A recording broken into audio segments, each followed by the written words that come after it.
This is the daylight phone. De-Googled, encrypted, and built so the technocracy cannot track you, sell you, or shut you off. Your calls, your messages, your location, yours alone. We broke it down on the show, and people are switching. If you are ready to walk off the surveillance grid, get yours at daylightfreedom.org/phone. We open with the anthem, the song the central bankers do not want playing. Ditch the dollar.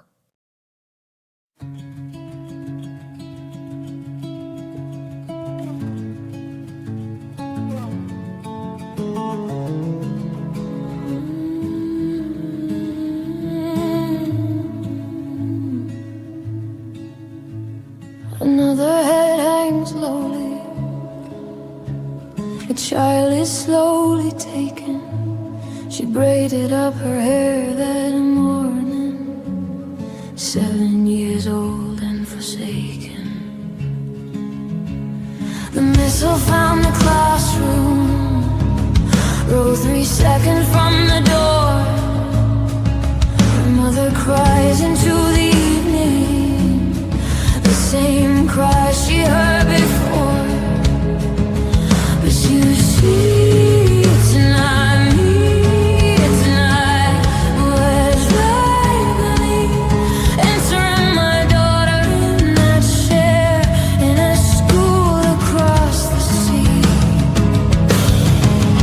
With their tanks and their bombs and their drones and their coins and their sons and their sons in your head, they are funding with your dollar, with your dollar. Well, it's your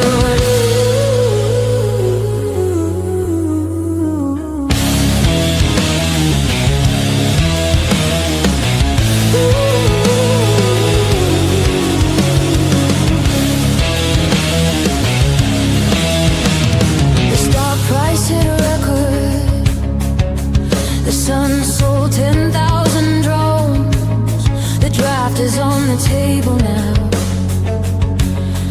but the tall boy stays at home. 6'8", you go to war. 6'9", you're free. 1 inch between the body bag and the boy who holds the key. But you see, it's not me, it's not my family. The sun is 1 inch from the draft and 1,000,000 miles from the infantry. With their tanks and their bombs and their bombs and their coins and their sons in your head, they are funding with your dollar, with your dollar, with your dollar,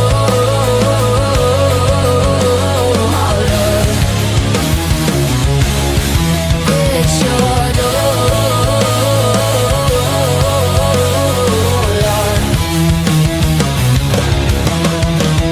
70 billion to rebuild what they bombed. Smart cities where the school used to stand. They call it the Board of Peace.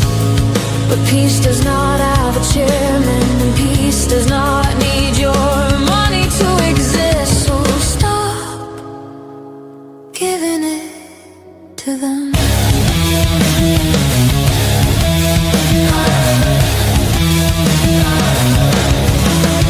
Every dollar, another missile. Every dollar, another drone. Every dollar, another checkpoint. Every dollar, another home gone. Every cent is a tiny bomb. Every bill is a tiny cage. Every dollar that you spend tonight writes a name on a tiny grave. But you see, it's not me, it's not my family.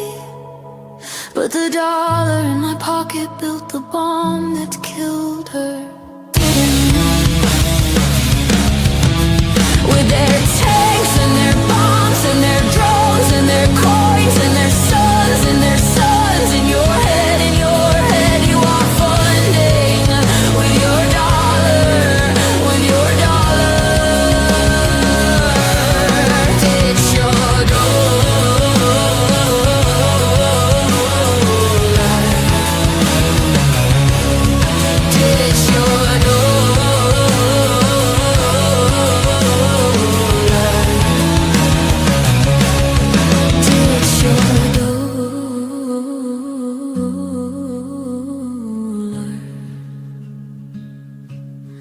ditch your door.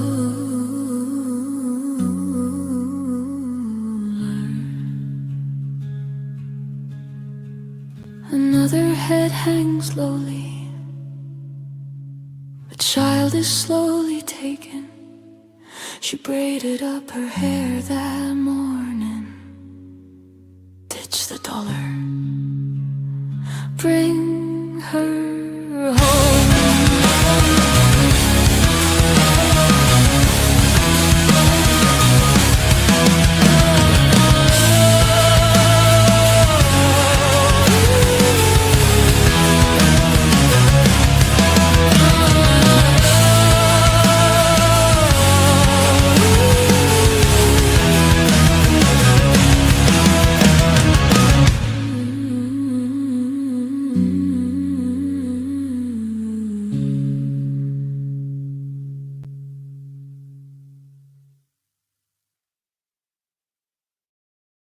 Six in the morning, the federal boots came through the door in a small New Hampshire town. This is what the war on financial privacy looks like up close.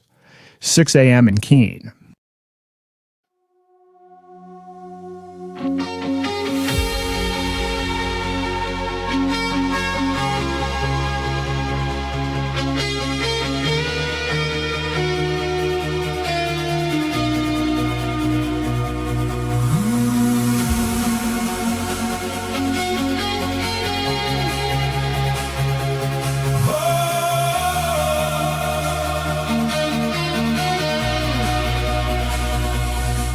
In the morning, Leverett Street, rifles in the hall, tank through the front door for a radio host in Keene. He fed the meters, saved the town, Robin Hood of Keene. 20 years behind the microphone, first voice to say the word Bitcoin. Build a church in New Hampshire, an orphanage in Uganda. Forbes call his town a crypto mecca. They call him a criminal. They send an undercover fake who said he doesn't heroin. Ian said no, turned him away. The Fed bought it anyway and called it evidence. Free and freeman. Free and freeman. You can send your tanks at dawn, but the signal doesn't stop.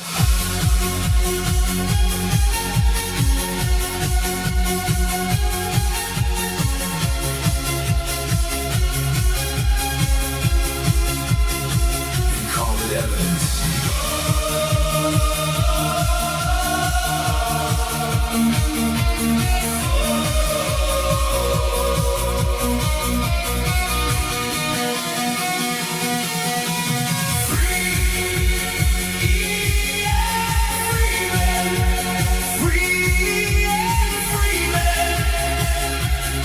Send your tanks at dawn,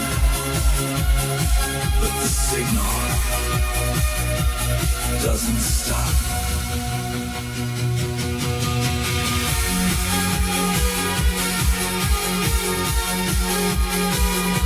The judge threw out the laundering.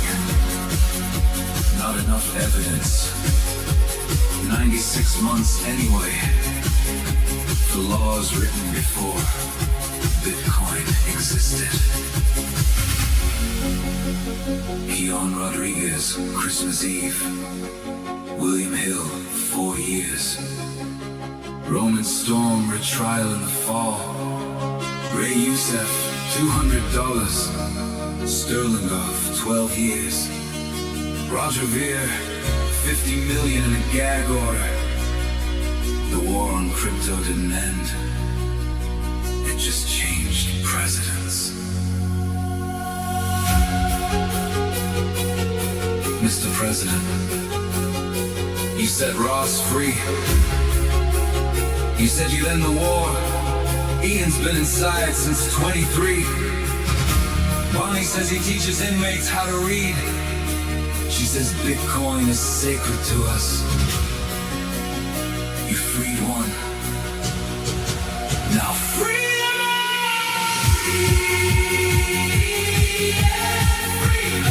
What you do with freedom?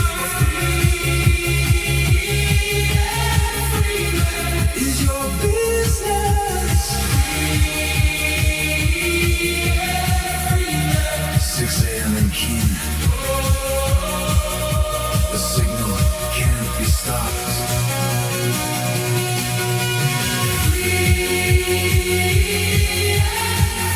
The signal can't be stopped. The signal can't be stopped.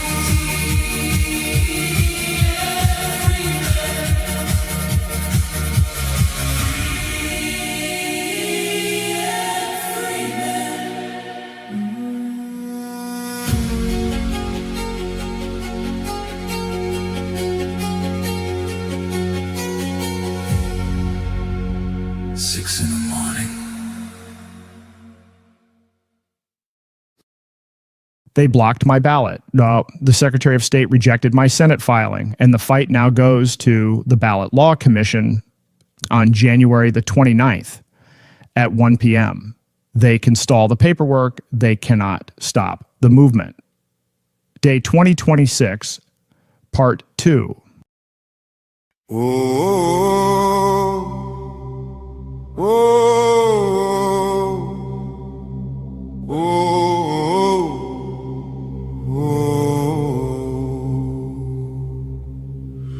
Live free or die, but death's not the worst. It's waking up empty, it's dying of thirst. Trading your days for insurance and pills, while the machine builds your cage and you're paying the bill.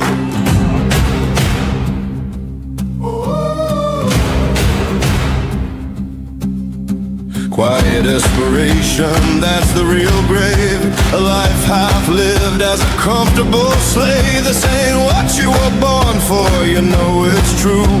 You feel it in your chest, breaking through. They're wiring the walls, closing in, tracking your dollars underneath your skin. Left and right, same throne, same crown. No one stands up, no one makes a sound. They hand you a ballot like it means something real. 2 wings of one bird, same deal, same steel.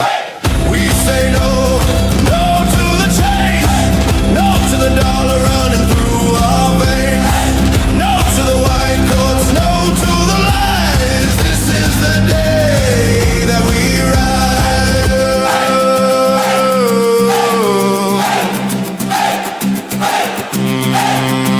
It's hers right here, it's hers right now. Your rights are yours, you take them back, not giving out. Not from the left, not from the right. They were always yours, now step into the light. The daylight breaks, a new day comes. We take it back, every last one. Live free or die, we fan the flame. Nothing will ever be the same. Fan the flame.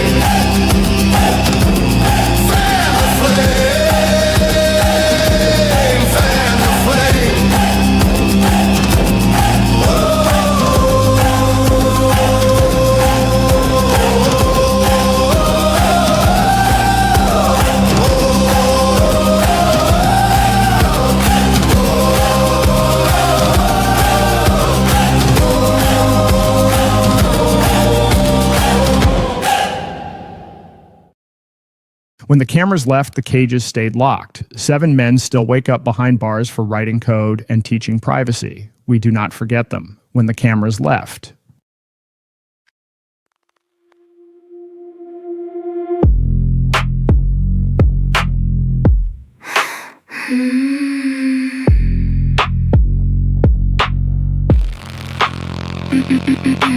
6 in the morning he heard the boots, the radio man in the small New Hampshire town. 8 years they gave him for digital cash, 8 years for what he taught the small bills.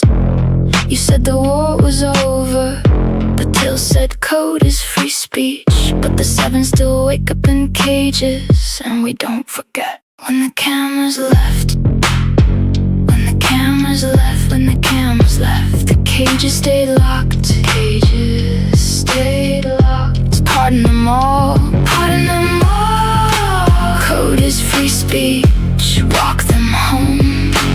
In the war or lose Congress. Roger 50 million in a gag, his voice in the vault. Sterling Goff 12 and a half on the black box code. Roman Storm 40 years on the table, retrial and fall. Keon built the wallet, Christmas Eve they came. William wrote privacy at 67, Lisbon to a cell. Ray Bank, the unbanked, deported schools in his name. Money transmitter laws in the Bank Secrecy Act. Wrote the privacy down, the case shut the fact. You pardon Ross, you said the rest were coming. Senate 52-49, the House about to flip when the cameras left. When the cameras left, when the cameras left, the cages stayed locked. Cages stayed locked. Pardon them all, pardon them all. Code is free speech. Walk them home. End the war or lose Congress.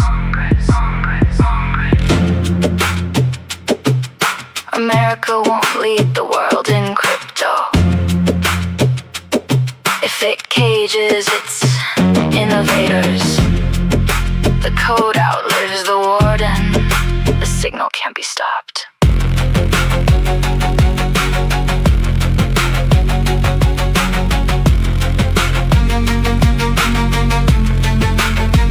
When the cameras left, when the cameras left, when the cameras left, when the cameras left, cages stayed locked, cages stayed locked. Pardon them all, pardon them all. Code is free speech. Walk them home.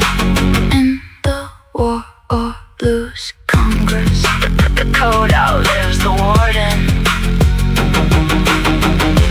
Free Ian, free Roger, free Roman, free Storm, free Keon, free William, free Ray. When the cameras left, the code outlives the warden. There is no video for this one yet, just the words, the names, and the truth. Free them all. The Hellfire Hurricane.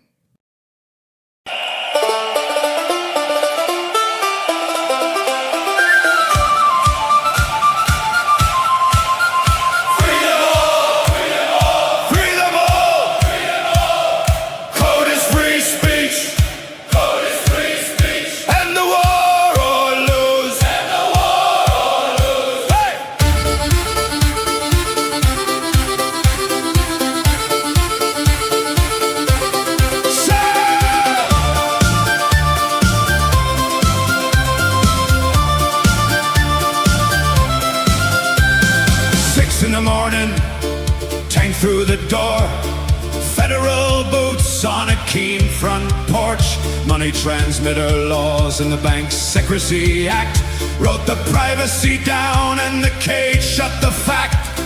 Code is free speech.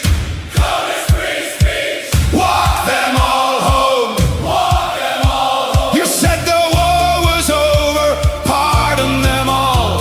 Pardon them all. Pardon them all. Hey!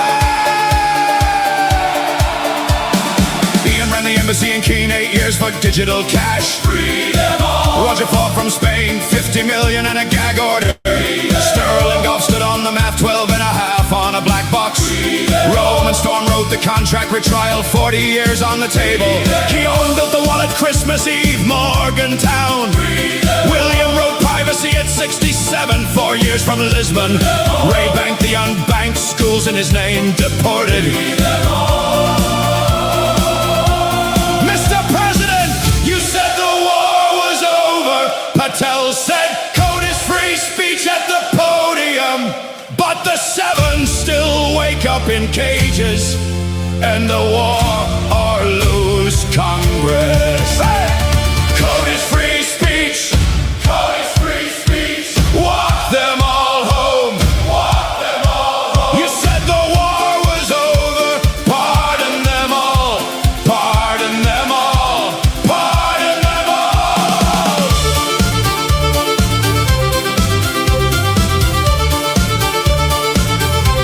Patel and Blanche gave a speech, no signature. Free them all. Free them all. Senate 5249. Free them all. Free them all. The House about to flip. Free them all. Free them all. You pardon Ross. Now free the 7. America won't lead the world in crypto if it cages its innovators. Code is free speech.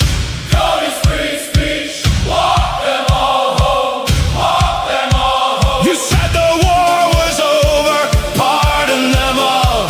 Pardon them all. Pardon them all. End the war or lose Congress. The code outlives the warden. Free and Freeman. Free Roger Ver. Free Roman Sterling of. Free Roman Storm. Free Keon. Free William. Free Ray. Free them all. Free and Freeman. Free Roger Ver. Free Roman Sterling of. Free Roman Storm. Free Keon. Free William. Free Ray. And the war or lose. And the war or lose. The code outlives the warden. The code outlives the warden. Pardon them all. Pardon them all. Pardon them all.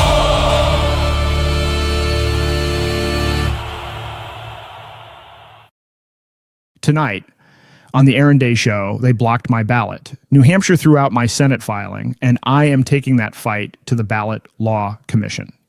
Then the keynote they tried to bury at the convention. Here is exactly why you ditch the dollar. It starts right now. All right, welcome back to the Aaron Day Show. This is season 3, episode 20. So we are getting up there, and quite a bit to cover tonight, actually, on multiple fronts. Last week, actually, I did a video on, I think it was Monday or Tuesday, kind of an emergency meeting announcing what's going on with my campaign for U.S. Senate.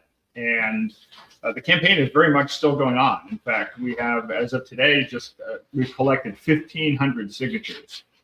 So that's just within the first 10 days. So we need to collect 3,000 verified signatures to get on the ballot. So we actually need to collect more than 3,000, probably more like 4,000. But in any event, we are well on our way. But when I went to go file, I filled out what's called a declaration of intent, and that was rejected. I went in on a Wednesday, the last week of the filing period. And they said that, they rejected it, saying, well, I'm not a registered voter where I am located. And it's a slight echo. I don't know why. It might be background noise. There really shouldn't be an echo. I don't know why there's an echo. Is it still there? Right now, my microphone sounds weak. I can't win here. I don't know why. Every week there's some other problem with this. So let me know if this is any better. I'll speak into it more closely. But I thought anyway. So they threw out my declaration of intent, and that they said that I wasn't registered where I live, and so, which was true on the first time on Wednesday. But I immediately went and registered where I'm living now, and then filed the next day on Friday within the filing period. And they accepted my new filing. And then they rejected me for a slightly different reason. And so it turns out that this is all completely not only unconstitutional, but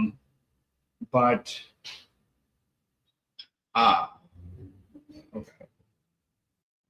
How about that? That should be a little bit better. Is that better?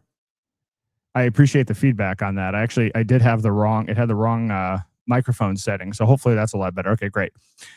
So in any event, refiled on Friday, and I was a registered voter at that point, and they rejected it for a different set of reasons. Now, the interesting thing about this is, so one, it's against the Constitution. The Constitution of the United States sets certain criteria for running for U.S. Senate. You have to be 30 years old. You have to have lived here for 9 years in the United States, and you have to be a resident of the state at the time of the election. But there is no requirement that you are a registered voter. And in fact, even the Secretary of State's own website lists all the different, positions. If you're running for governor, if you're running for state senate or state house, those do say you have to be a registered voter. But the requirements do not say that, because it's a federal law. It's written into the Constitution. So that's the first part. But the second part is they then tried to use some other law that says that if you were changing your party affiliation for the primary, you were supposed to have made that change before June the 2nd, which was the week before the filing period began. Well, I'm not in a primary. I'm running as an independent. I actually have to collect signatures to get on the ballot. I am not part of the primary process at all. I collect signatures, and those signatures get validated, and then I'm on the general election ballot with whoever the Republican nominee is and whoever the Democrat nominee is. And so this is just the way that it works. So all I did was change my voter registration, not my party, from one town to another. Well, the statutes that they're citing don't state anything about that. There's nothing related to this. And in fact, the Ballot Law Commission has heard other cases. The most recent one was in 2022.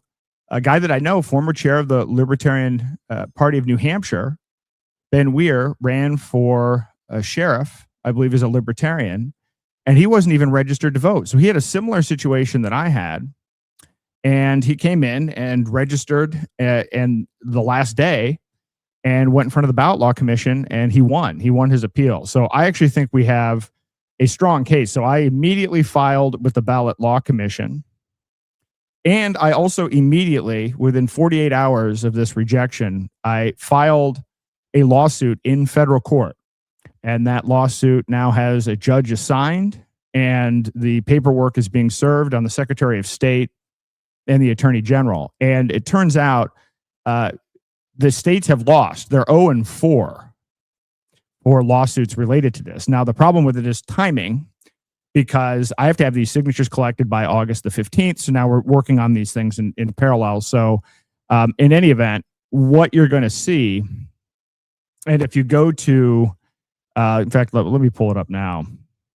If you go to day2026.com, I am putting all of the information on the website about this. I want everyone to see what this election process is like. I've done many podcasts where I've said, America 1.0 is over, voting doesn't matter. And I've tried to explain how the process works. It's not about whether or not the vote, it's voting machines or anything like that. It is a much deeper and more fundamental problem with the way elections work, with the way candidates are selected within the parties, with the way get out the vote works, using essentially propaganda and big data and AI. And so now you're going to get to see up close exactly how this process works. You will get to see how the media responds and how the different players play on this. And I put out a press release on this, and then I've tagged both the head of the GOP and the Democrat Party here in New Hampshire to see what their response is. You're going to see whether both parties, how both parties react. I mean, I already know there are some so-called liberty people that, again, when it's to their advantage, that they have no problem with throwing somebody off the ballot. I mean, it's all a joke. There's no pro rule of law party. It's all just an absolute free for all. And the truth is, a lot of people don't want, either establishment liberty people, if you could say such a thing, actually don't want me in this race because they've partnered up with technocrats and some of the worst people and worst organizations in the state. And unfortunately, that's just part of what happens with political power. But in any event, you're going to see it all because I'm not a politician. I'm here to build parallel systems and show people what this is all about and use a third party race to try to drive actually getting something done on the one hand with the 4 demands that I have, but on the other hand, slowing things down, which is one of the tools and things that we need to do to stop technocracy. So I pulled up here, if you haven't already visited day2026.com, I encourage you to do so. There's a ton of content on here. More so, compare this to any other candidate's website for the United States Senate anywhere in the country. I'm giving away 13 books. We've got, a soundtrack. We have an analysis of bills where you can see things like the Patriot Act, Real ID, the Genius Act, Clarity Act, and you can drill down and see who all the lobbyists are. You can see rankings. You can see, who benefits from it, all of this kind of information. And you can also get links to my articles, memes, press kits, the whole 9 yards. But then I've just added, and it's the first tab, I'm calling it the hijacking of America. And it's the hijacking tab. And this is where you're going to be able to see absolutely everything about this case. I'm putting the legal documents down here. I'm putting the actual filings, my declaration of intent, the rejection. You can actually see the appeal that I filed with the Ballot Law Commission. You can see all of the different information, including the summonses and everything that I've sent. So I want you to get to see every single step of the process. And I suspect one or more people will be at the Ballot Law Commission hearing recording it. I know the press is going to be there. I've already had multiple interviews with the media, and I suspect this is going to get larger attention as people understand what's at stake and why this is happening. Because the real reason they don't want me on the ballot is I've done this before. I've actually proven that you can run as a third party and affect the outcome of a very important race in a country that is nearly 50-50 divided. I did this intentionally in 2016, and for similar approach, which is to say, actually a very parallel system. I used to believe that the Republican Party could be fixed, and kind of coming off of Ron Paul and the Ron Paul, movement in 2012, there was this thought that, hey, yeah, we could really push liberty within the Republican Party. And so what happened in New Hampshire, we had a U.S. Senator, Kelly Ayotte, who was interfering with our state and our state elections for Speaker of the House, with the idea being that she wanted Obamacare Medicaid expansion to be passed because she was told basically by John E. Sununu's father, that this was necessary for her to get reelection. So she interfered with our state. And so I said, well, look, if you're going to do that, and I went around the state and I went to town and Republican county meetings, and in most cases got unanimous resolutions passed opposing this Obamacare Medicaid expansion. It was the number one issue on the Republican Party platform. So what this rogue group of people did, rogue group of people in the state Senate who have ties to lobbyists and the Sununu family and everything else, is they pushed Obamacare Medicaid expansion against the entirety of the base and the entirety of the platform. And then they reauthorized it to protect Kelly Ayotte's seat. So I said, look, if you're going to do that, if you're going to screw up the state and interfere with our state elections, because I was much more concerned about, and am much more concerned about the state of New Hampshire than I am Washington, D.C., then I will make sure you lose your federal races. And it wasn't just the U.S. Senate. I recruited independent candidates for both of the congressional districts. And it turns out in all cases, we were the margin of error. We were the reason that all three of those seats were lost. Kelly Ayotte, her race was the most expensive race in the per capita in the history of the United States. $131 million was spent. She lost by 1,100 votes. I got almost 18,000 votes. And again, it was a complete protest campaign. So $99 was spent per vote in that election. And I spent less than $5,000. In fact, I spent nothing, essentially, to do that. Now, I spent a lot of time and effort and a whole variety of other things. Well, that's frightening because I telegraphed that that's what I was going to do. There's a Breitbart article. You can Google this. This was heavily documented. It wasn't like, oh, I don't like Kelly Ayotte or I'm doing something for any particular reason. I laid it out, multiple interviews, interview with Ben Swan, Politico. I mean, it's heavily documented at this point. And I thought, well, hey, this is great. Now that we've done this, we've shown that, yes, we have a two-party system, but that you can actually hold the two parties accountable and use that as leverage, as opposed to just saying, well, hey, my rapist is better than your pedophile, and it's, at least it's not a Dem, or if you're a Dem, at least it's not a Republican, which is pretty demoralizing.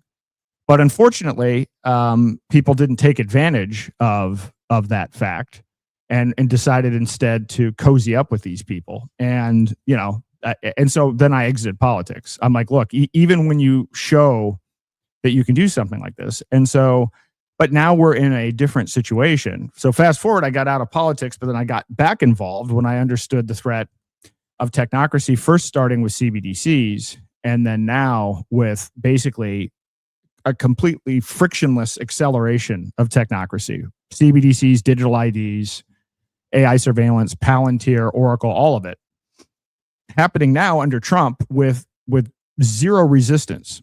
I mean, this is the kind of stuff Klaus Schwab dreamed of, what has actually happened already under Trump.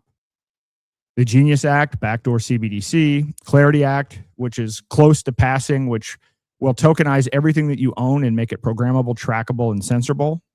So really, truly how you will own nothing. You don't have to have crypto to be affected by this. Everyone will be affected by this. If you have stocks, bonds, a retirement account, 401k, all of that will be tokenized. You won't touch the tokens. Just like you don't touch the stock certificates right now. Those are held by a broker. You already don't own your stocks. You just don't know it legally. And now they're going to add this programmability and confiscation layer to it. And you probably, if you've listened to this show, you've heard about it, but otherwise you probably haven't, because everybody's cheered it on as they're buying the propaganda. Oh, clear rules of the road, and this will be great for crypto, and Bitcoin will go up if this happens, and $3 trillion will move into crypto. Well, actually, what the Clarity Act is going to do is it's going to require that all of your crypto transactions, and then in the future, tokenized assets, so your stocks, bonds, your mortgages, and everything else, will be tracked. And the transaction history will be tracked, not just, one item. They're going to be able to see what you bought and sold over time. They're going to hold that information for 5 years. They're going to share it with multiple departments of the federal government and foreign central banks. That's in the bill. So it is the largest surveillance bill in the history of the United States. So I looked at this, and there are a couple of things going on the technocracy front. Not only do we have Trump pushing the Genius Act, the Clarity Act, benefiting from it personally. We have Howard Lutnick, who I think is the single biggest mascot for the swamp. I mean, if you wanted to talk about drain the swamp, he embodies the swamp that needs to be drained.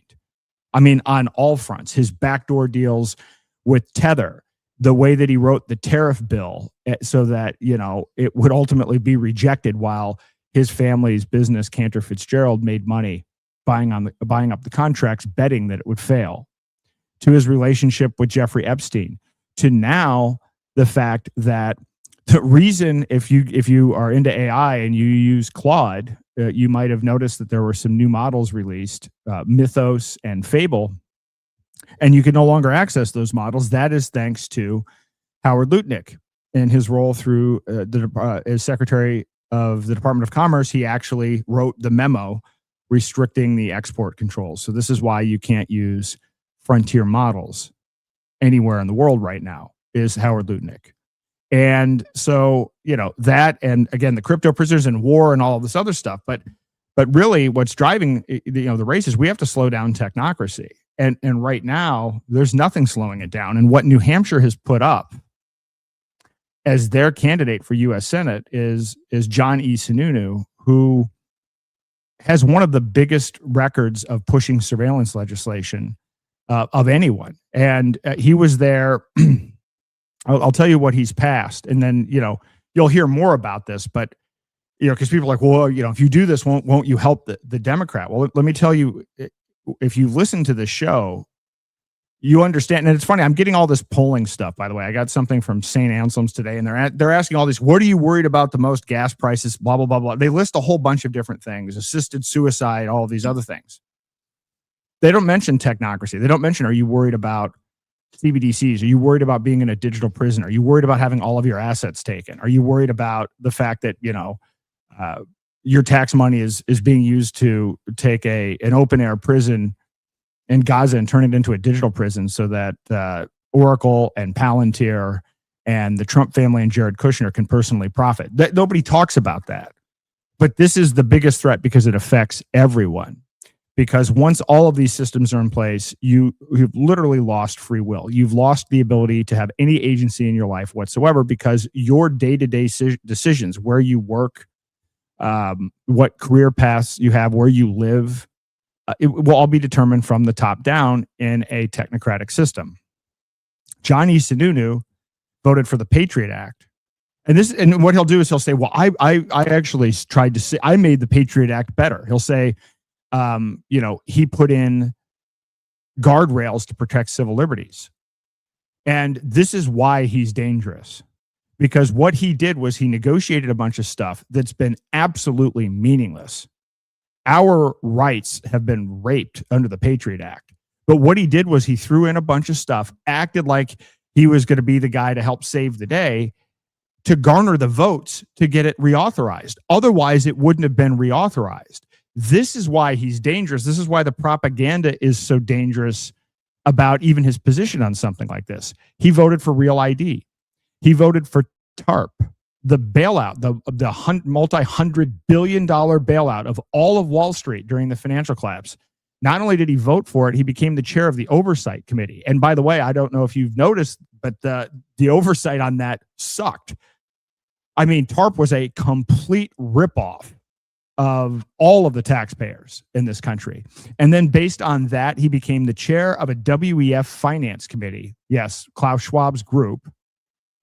And then when he lost re-election, he became a lobbyist for what is one of the most parasitic firms in Washington, D.C., and his net worth increased from whatever it was, $800,000 or whatever, to $36 million. And, he jokes about it. He says, well, I was just out there earning a living. I'm sorry, using political connection and the force of the state to benefit crony industries isn't making a living. It's being a leech. That has nothing to do with making a living. So this is the guy that the Republicans have put up, political dynasty, the whole nine yards. But, it doesn't stop there. You actually have a situation where you dig into this guy, and you may recall Thomas Massie lost. And one of the reasons Thomas Massie lost is because Miriam Adelson and AIPAC dumped about $35 million into that race. Well, it turns out Miriam Adelson is going to be the largest donor to John E. Sununu's campaign. She's committed $30 million to a PAC that has committed $17 million to John E. Sununu's race if he wins the primary. And I suspect, I'll confirm the research on this, but I think this is the most money that PAC is putting in per capita. Not the total amount, but once again, per capita, it's the largest expenditure.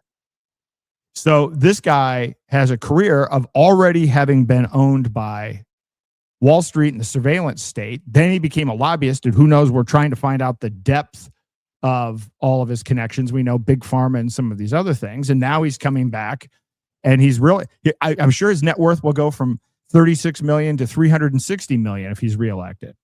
And again, that's not going out and earning a living. That's selling our sovereignty to a foreign country. So the prediction markets are 50-50 as to who's going to control the Senate. The Republicans are going to lose the House. This race is a 1-point race between the Democrat and the Republican. Sunnu's down by 1 point. So if I'm in this race based on what I've already proven in the past, and I suspect if they bother to pull it, we'll show in the future definitively this will cost it. And it doesn't matter. Miriam Adelson could put $170 million into this race, and they can't win. So when I did this last time, I got sued for 5.5 years, spent time in the courts. I was threatened by this billionaire hedge fund guy, basically, threats of violence, the whole 9 yards coming after this. So these people are very serious about holding on to this stuff. So what I've said is, we have these 4 demands: free the crypto prisoners, fire Lutnick, and kill the Clarity Act, and end the draft.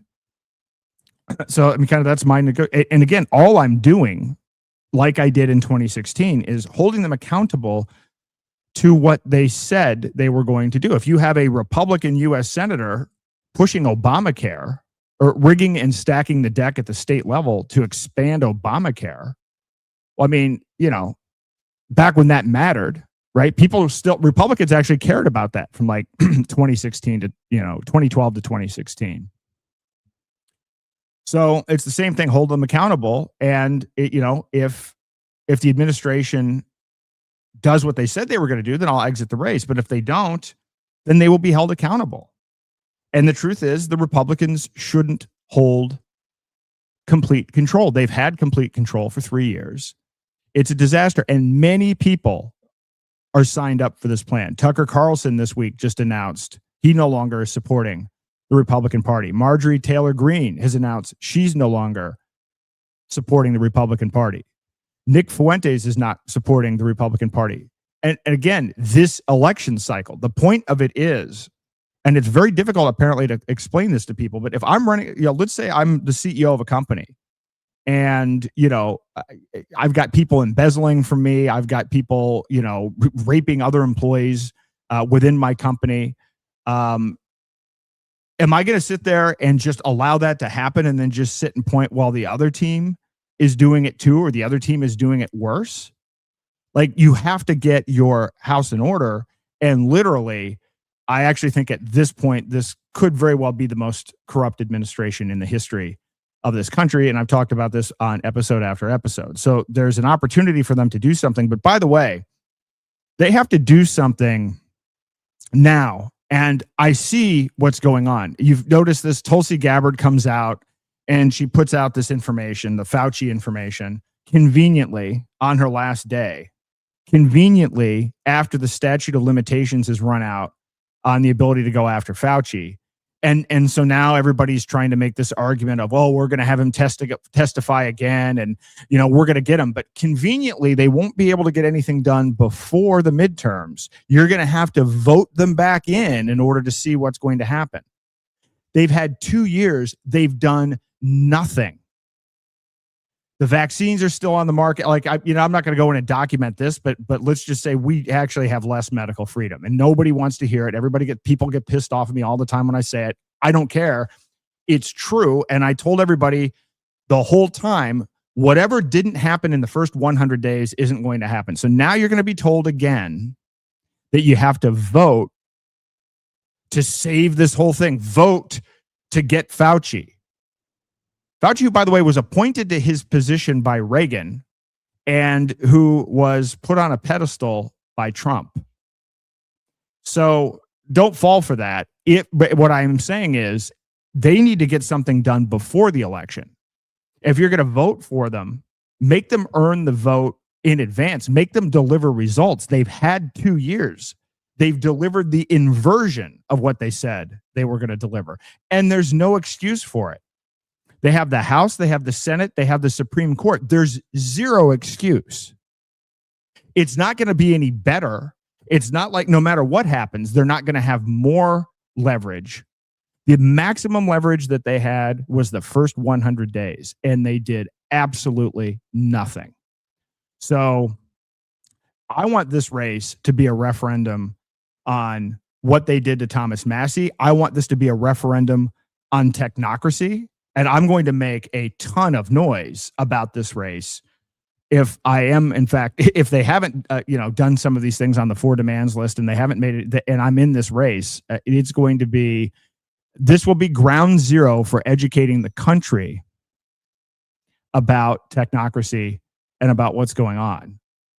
And remember, and I'm very acutely aware of this, New Hampshire is the first of the nation primary state. So I'm going to be going around the state.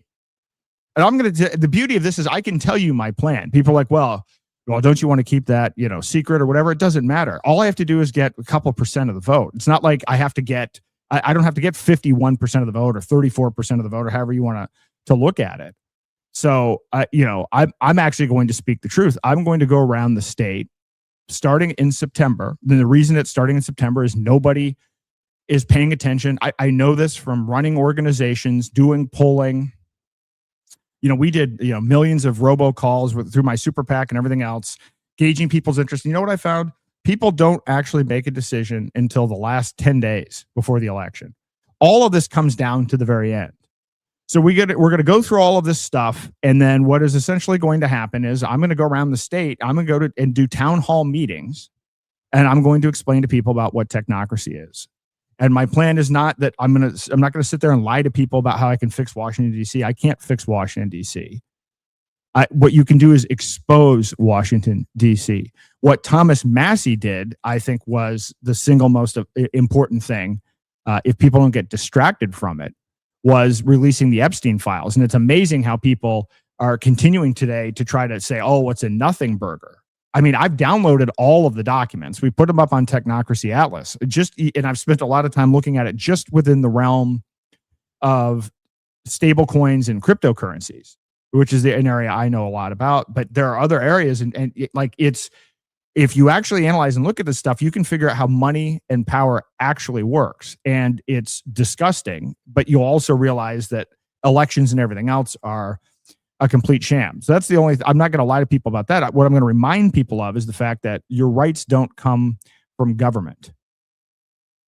So, your rights come from God or natural law, however you want to look at it.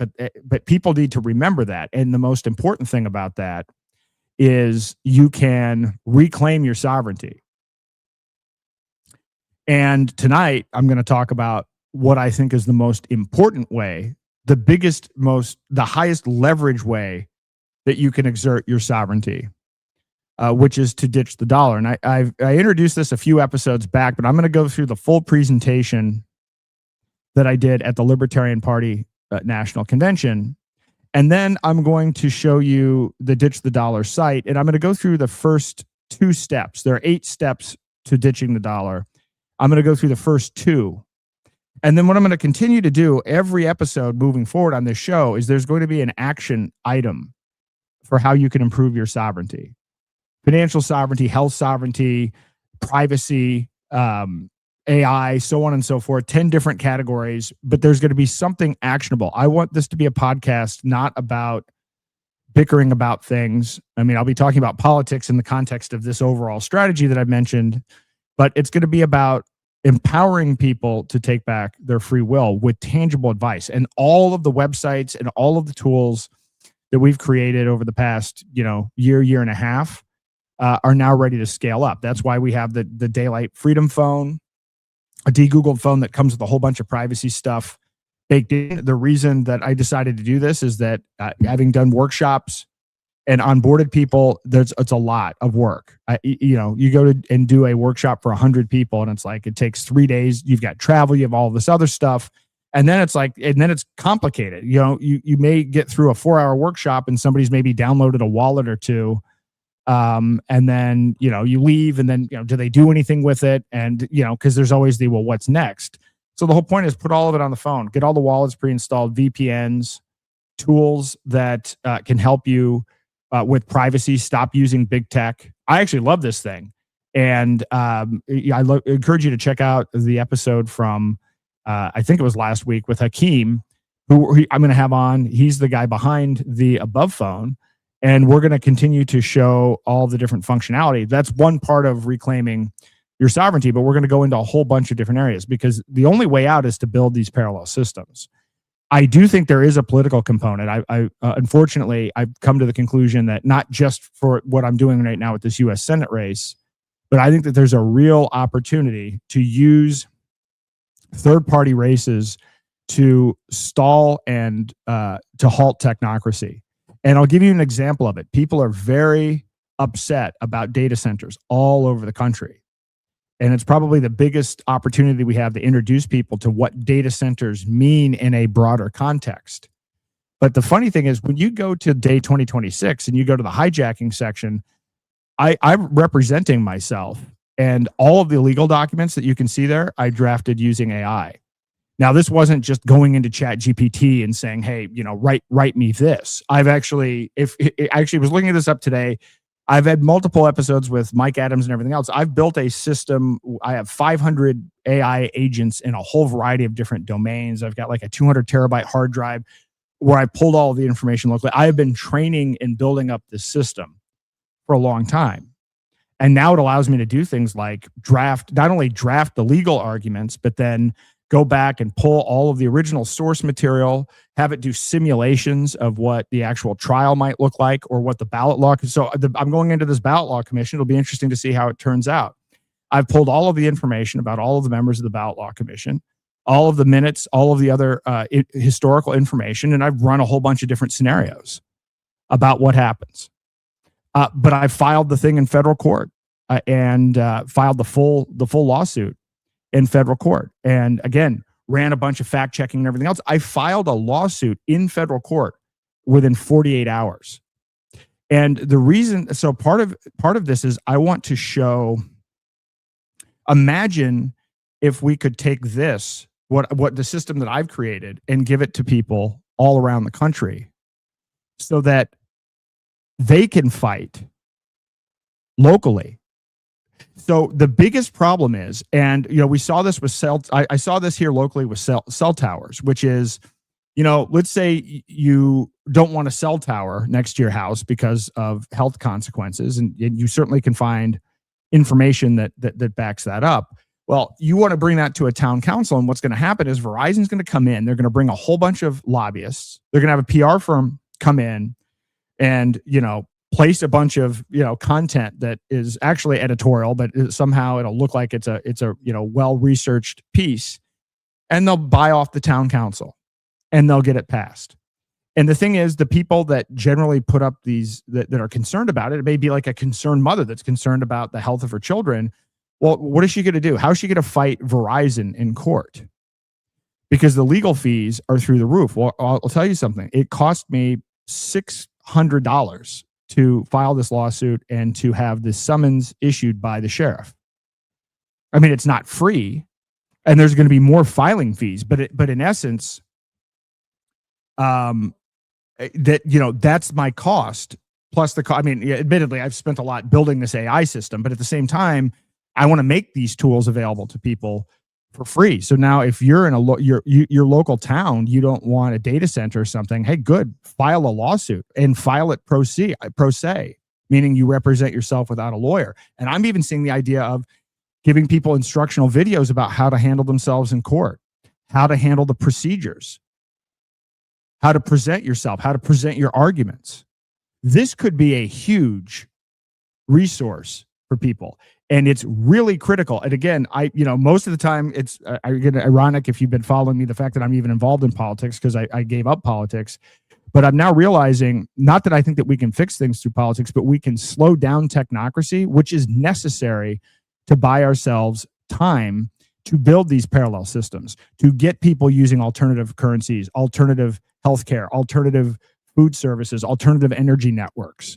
That's not going to happen overnight. That's still at an early cycle. Well, if the technocrats are moving at a phase where like they're planning to be done by 2030, and we're sitting here, piddling around. I mean, it's growing, but it's not growing fast enough. We have to throw a wrench in the works. And this is I believe, a very effective tool.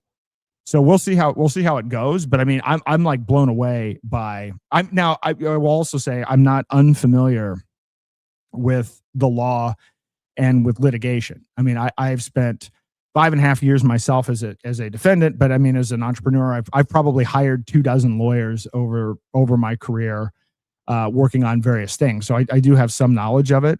And my wife also is very well versed in this. I'm not going to say any more than that, though, just for, but in any event, this could be a big deal. So the next date and milestone here is June the 29th. I misspoke in the intro. It said January 29th. It's actually June the 29th. It's on Monday at 1 p.m. That's my ballot law commission hearing. Now, I believe I should win this on the merits based on precedent and everything else. And I think I have a solid argument to make. And there was a recent case where the person who won and prevailed against the Secretary of State had a worse case than I had. And so I fully expect to win that. But if I don't win that, it doesn't matter. It's not over. The lawsuit's already filed in federal court. And again, historically, the states lose on these. They're 0-4. So that's what's going on that front. But this is all the more reason to focus on ditching the dollar. And so why ditch the dollar? So ditching the dollar isn't going to fix everything on its own. But fiat currency is the heart of their control system. They print money out of thin air. Then they put tracking on it. They put programmability on it. And then they add this interest where they actually didn't print enough money for you to be able to even pay off the interest. So when they adjust the interest rates, they create this Hunger Games situation where there's just not enough money around to actually pay off the principal and the interest. And so this is how banks, through the Federal Reserve, who again, they printed it out of thin air, backed by IOUs that we have to pay through taxes. And if we don't pay, we get thrown in prison. I mean, it really is, when you understand it, an exceptional scam. And it's unsustainable and it never works. But it's also the basis for CBDCs. And it's also the basis now for the tokenization of everything that you own with the same tracking and programming that they're adding to stable coins and that we already have with the existing dollar. Your existing dollar is already tracked. Most of our money is already digital. The Federal Reserve runs on an Oracle database.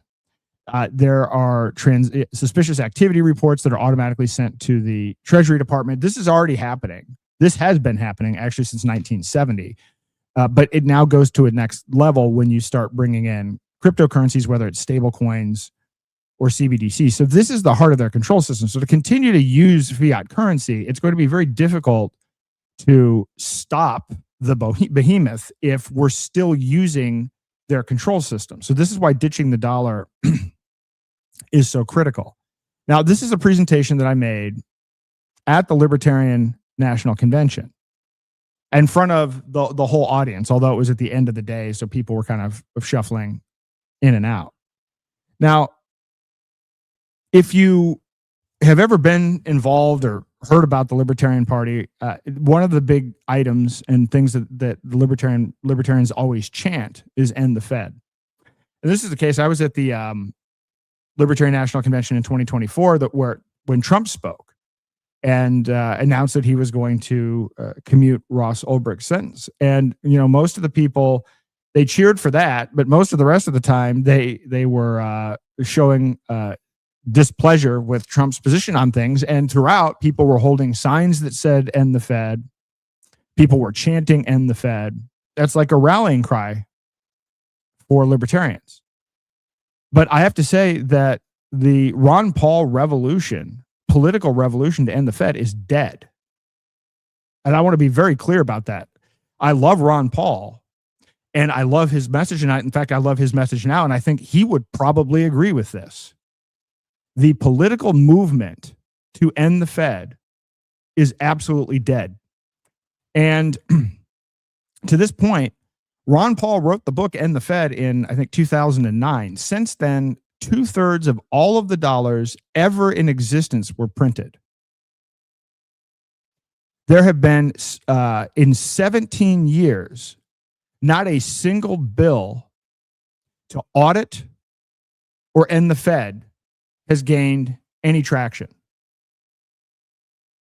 And again, you have to understand, all fiat currencies have a natural death cycle. Every debt-based currency, like we have with fiat, has failed.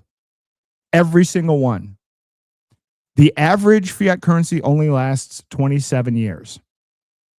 And even when you look at global reserve currencies, which is what the dollar is right now, if you go back and look at the previous 5 global reserve currencies, the pound sterling, the French franc, the Dutch guilder, the Spanish dollar, the Portuguese real, on average, these global reserve currencies lasted for 95 years, and then they collapsed. So even if you're like the top tier of fiat, you still die after about a decade. A century. And that's where pretty much we are. We're on the at the end of that curve. And it's hard for people to understand this for 2 reasons. One, you're never taught it. This is not part of public school curriculum. And actually, if you're in college, and you're studying economics, you're learning things like modern monetary theory and things that are completely disconnected from reality. So you would have to go out of your way to seek this information because it is outside of what you have been taught at a baseline. And so, actually, I forgot to update one of these slides, but I'll get to this in a minute. So since the Federal Reserve was created in 1913, also the same year the IRS was created, the dollar has lost over 97% of its purchasing power. And, if you look at what happens to why fiat currencies collapse, usually a currency will collapse for 1 or 2 different reasons, right? It may be because of hyperinflation. It may be because people lost trust or debt or mismanagement or political turmoil or technology change or competition. Well, the dollar is actually failing in all 7 of these areas at the same time. And I wrote a book called The Final Countdown, and I have a whole chapter that goes into this and kind of discusses, different currencies and how they failed. And then with a nice little table that shows where the dollar is on all of this. So this is the reality. And one thing I want to add, so I mentioned the dollar's lost 97% of its purchasing power since 1913, but the Brownstone Institute put out a report a week or 2 ago. Now, even the government put out statistics that showed that the dollar has lost 26% of its purchasing power just since 2020, just since COVID. The CARES Act and everything else, the amount of money that was printed during COVID in 2020 was absolutely unprecedented. And so the government's own figures are that there's been a 26% reduction in purchasing power. But this Brownstone article, which goes into detail, and as you know, government statistics are also often frequently known as lies, the actual number is more like 50%. The dollar's lost 50% of its purchasing power just since 2020.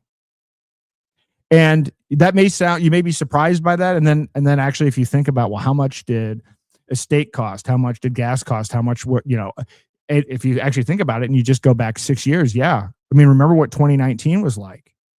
The prices in 2019 versus today. But on top of that, there's I think there's a huge moral component, because when you're using the dollar, you are funding the U.S. government. You are participating in this debt-based system. And what does the U.S. government do with this money? In fact, if you think about it, if the money is printed out of thin air backed by debt, well, what is the debt used for? Well, if you want to know what the debt is used for, look at the federal budget, where we now have, I believe, either proposed, or I don't know if it's passed yet or not, but proposal is for next year to have a $1.5 trillion defense budget. Well, that $1.5 trillion defense budget, that is the basis, that the debt to fund that is the basis for the creation of money itself. So when you're using your money, I don't care if it's cash or a debit card or you're doing it online, what you're funding is 67 children being burned to death in Waco. This is a fact. You are funding this by participating in this. You are funding. Madeleine Albright went on 60 Minutes and said, well, we think the price was worth it, that it was worth murdering 500,000 babies in Iraq. That's what happens when you use the dollar. Direct correlation. Again, that money is printed out of thin air to fund military. 165 school children, girls murdered in Iran. That's what happens when you use the dollar. 18,430 children murdered in Gaza. That's what happens when you use the dollar. So this is why I'm adamant about it. And a lot of people say, well, but yeah, you should use cash. Okay, cash offers you a modest amount of privacy. Like, at the end of the day, it's like, okay, you're not paying your mortgage with cash. You're not paying your electricity bill with cash. So it's like, you're really not being subversive if you're paying for your haircut and your manicure and, or maybe buying some, local produce using cash instead of a debit card. That's not sticking it to the man, and it's not giving you a whole hell of a lot of privacy. But you are still funding all of these other things. You're still funding all of the war and all of the murder and all of the tyranny that the United States spreads around the world, whether you're using cash or whether you're using the dollar in digital form. And, I had some various things. I've been talking about this issue when I ran for president in 2024. This was the thing as well. You go back and you think about it, a family, you could have a husband who didn't have a college education, but had a house and 3 or 4 kids and 2 cars, and was able to actually fund all of that with only one person working in the home. The wife stayed at home. What changed? The currency changed. That's what the Federal Reserve has stolen from us. But when I say the Federal Reserve, I want to also caveat this way. The Federal Reserve is an absolutely unnecessary, evil third party. But it wouldn't be any better if the government were printing the money directly. I was at a conference in, I think, 2023. Yeah, late 2023 in Dallas, a crypto conference. And there was this guy, Ron Wyden. He's a Democrat, big lefty from Oregon. And it was this anti-CBDC panel. And I'm like, why is this guy on the anti-CBDC panel? The reason he's on the anti-CBDC panel is that he thinks that we should get rid of the Federal Reserve. Yay. But replace it with Congress printing the money directly. And he was sitting there talking about how you could then, if Congress was printing the money, have more control over the programmability of it, and therefore you could redistribute wealth and control the money supply to help people make better decisions for themselves.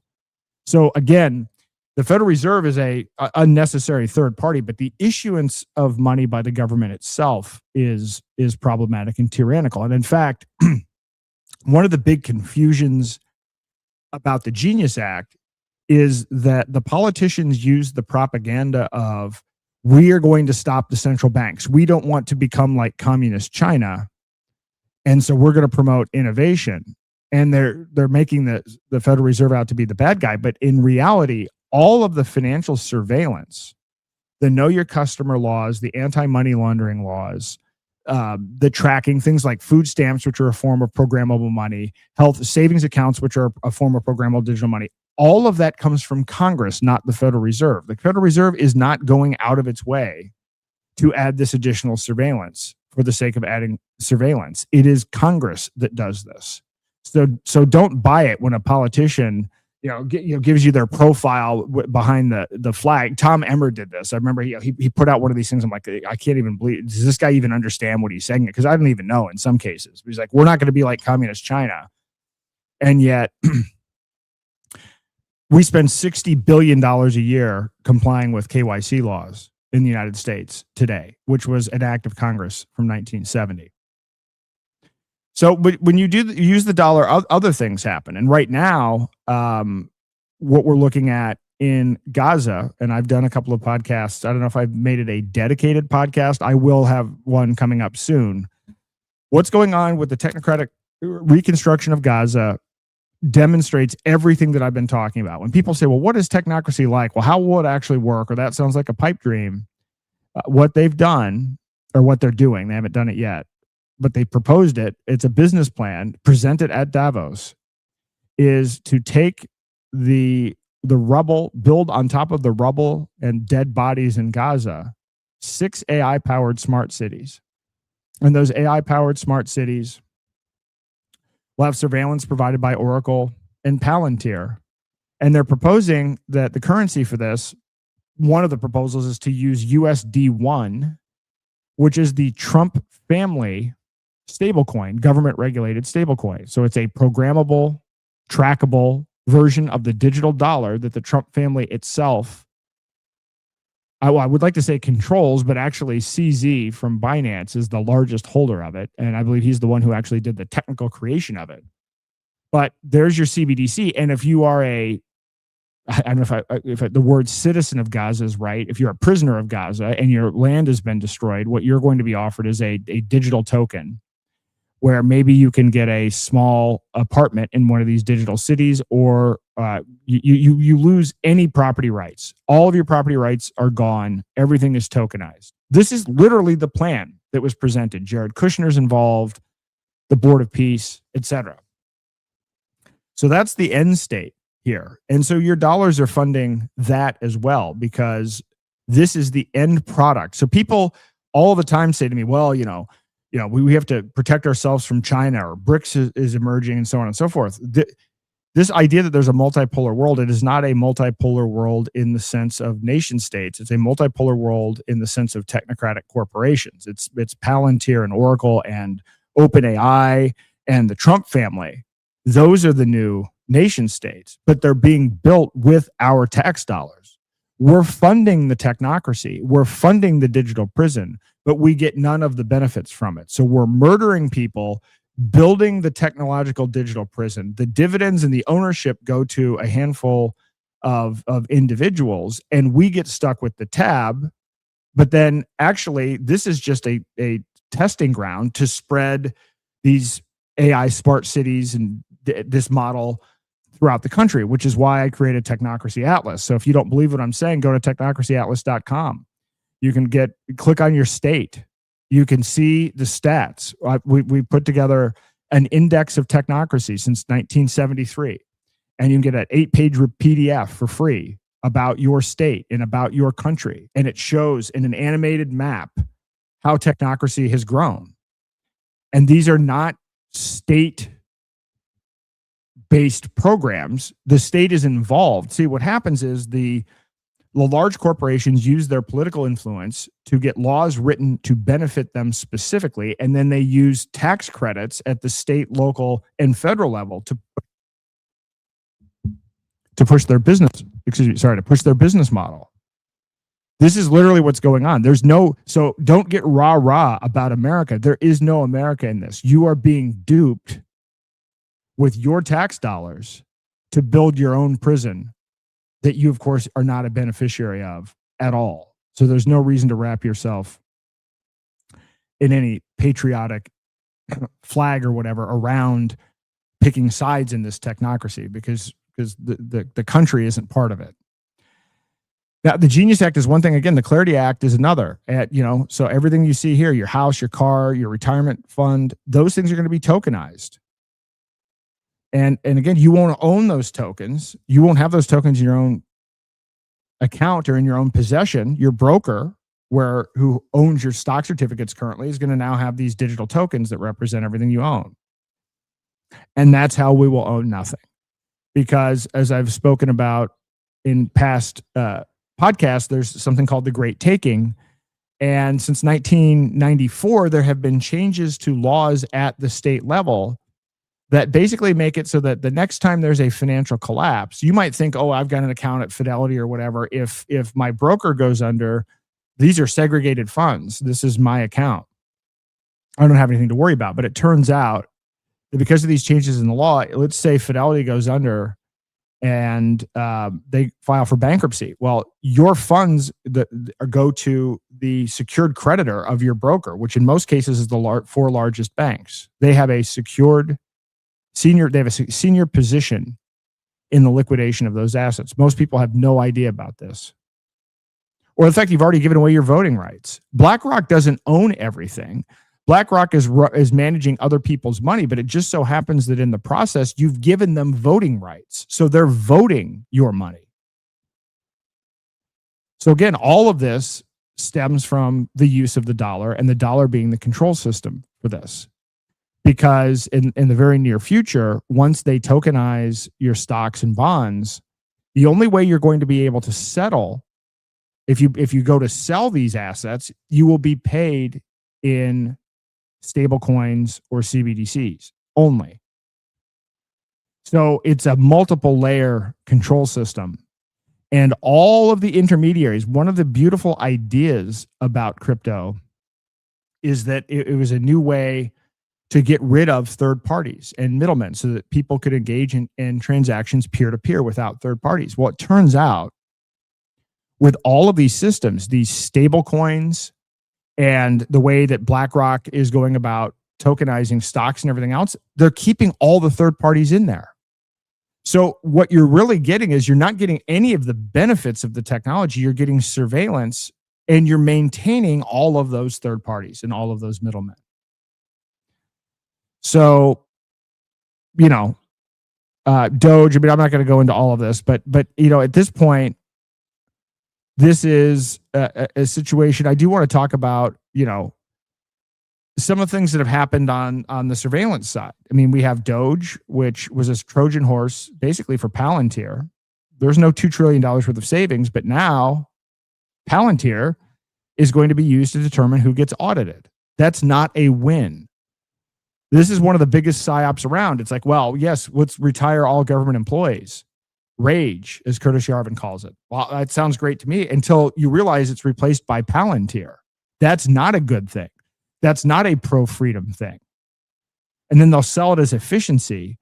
I don't want the 16 million word tax code to be administered by Palantir. I would rather it be incompetent, slow bureaucrats, but of course I would rather it not exist at all. But this is not actually an upgrade if you are interested in human freedom. It is a fast step towards technocracy. So, Doge produced the largest peacetime workforce cut on record, but spending kept rising. Spending is out of control. The debt is out of control. And then you have Palantir. So when you're using the dollar, you're funding Palantir surveillance. Palantir is now a major contractor in multiple realms. I mentioned the source of the printing of money is debt itself, and the military and entitlement spending. I mean, if you actually look at it, it's defense and it's healthcare spending and it's Social Security. And Palantir is in the center of a lot of these things. They're at the center of not only working with the military, working with the CIA. They're also working within the healthcare sector. Palantir was involved with the delivery and the coordination of Operation Warp Speed and the COVID vaccine. So that's what happens when you use the dollar. When you use the dollar, you're funding Palantir. And when you use the dollar, you funded all aspects of COVID. As we now, well, I'm not going to actually give Tulsi Gabbard the credit of saying, as we now know. Most of us probably listening to this knew most of this years ago. But we, in fact, funded the gain of function research. We funded COVID. Then we funded the vaccine. We funded the entire cycle. That's what happens when you use the dollar. So, I mean, again, you're like, if you're out there and you're like, oh, well, what do you think is going to happen? Where's Maha? Right? Do you think you're going to vote your way out of this? What do you think is more effective? If we stopped using the dollar and stopped funding all of it, or do we think some white hats are going to come in and fix the system? Because I've got news for you. They haven't. I mean, I just saw today we've got the Supreme Court case on Monsanto. There's another thing where I saw something just recently today that there's the idea is that there's an Operation Warp Speed 2 coming, vaccines for cancer and something else. Like, this needs to be shut down. This needs to be completely shut down. And the way to do that is you're not going to vote these people out. They control all aspects of this. I mean, look at how much they were able to cover up. And again, not to rant on this too much, but all of this information was released after the statute of limitations. It's an actual act of demoralization, because now what's going to happen is everybody around the world is going to see what happened and that they got away with it. That is a massive psyop. So, when you use the dollar, you funded the lockdowns. You funded public school children in plastic containers playing musical instruments with masks on. That's what you funded. You funded the $2.2 trillion CARES Act. So, I mean, once you understand that, again, it's hard for people to wrap your head around, but once you figure this out, it's like, yeah, wait a minute, I don't want to do that. I don't want to participate in that. If I'm using the dollar, I'm supporting all of these things. I don't want to support all of these things. I don't want to support any of these things. So you're not going to vote your way out of it. And Congress is not going to give up control of the power of the purse, because it's the basis of their power. So it's asinine to think that it was ever going to happen to begin with. And at its peak, we had Justin Amash, Thomas Massie, and Rand Paul. And that was probably like the high point. I still see people today. They're like, oh yeah, we're going to do, we just need more Thomas Massie's. Guess what? Here's what the curve looks like. It's over. They just took Massie out. Popular. He was very popular. He was polling very highly before this entire thing happened. And they brought in $35 million of money from from people tied to foreign sources, and they won the election. They even brought the Secretary of War, Pete Hegseth, which I think is a violation of law, to campaign. So you're not going to get liberty within the Republican Party, and you're not going to end the Fed, and you're not going to audit the Fed. It's never going to happen politically. And the sooner you realize that, the sooner you can, instead of saying end the Fed, say I'm going to ditch the dollar. So, I'm not going to go through all of this and all of the detail, because there's so much. But, we funded. Here's the example of the kids and being protected playing musical instruments. But we also funded the censorship industrial complex. And this was another thing I know the Brownstone Institute was involved in uncovering, but we funded this entire machine.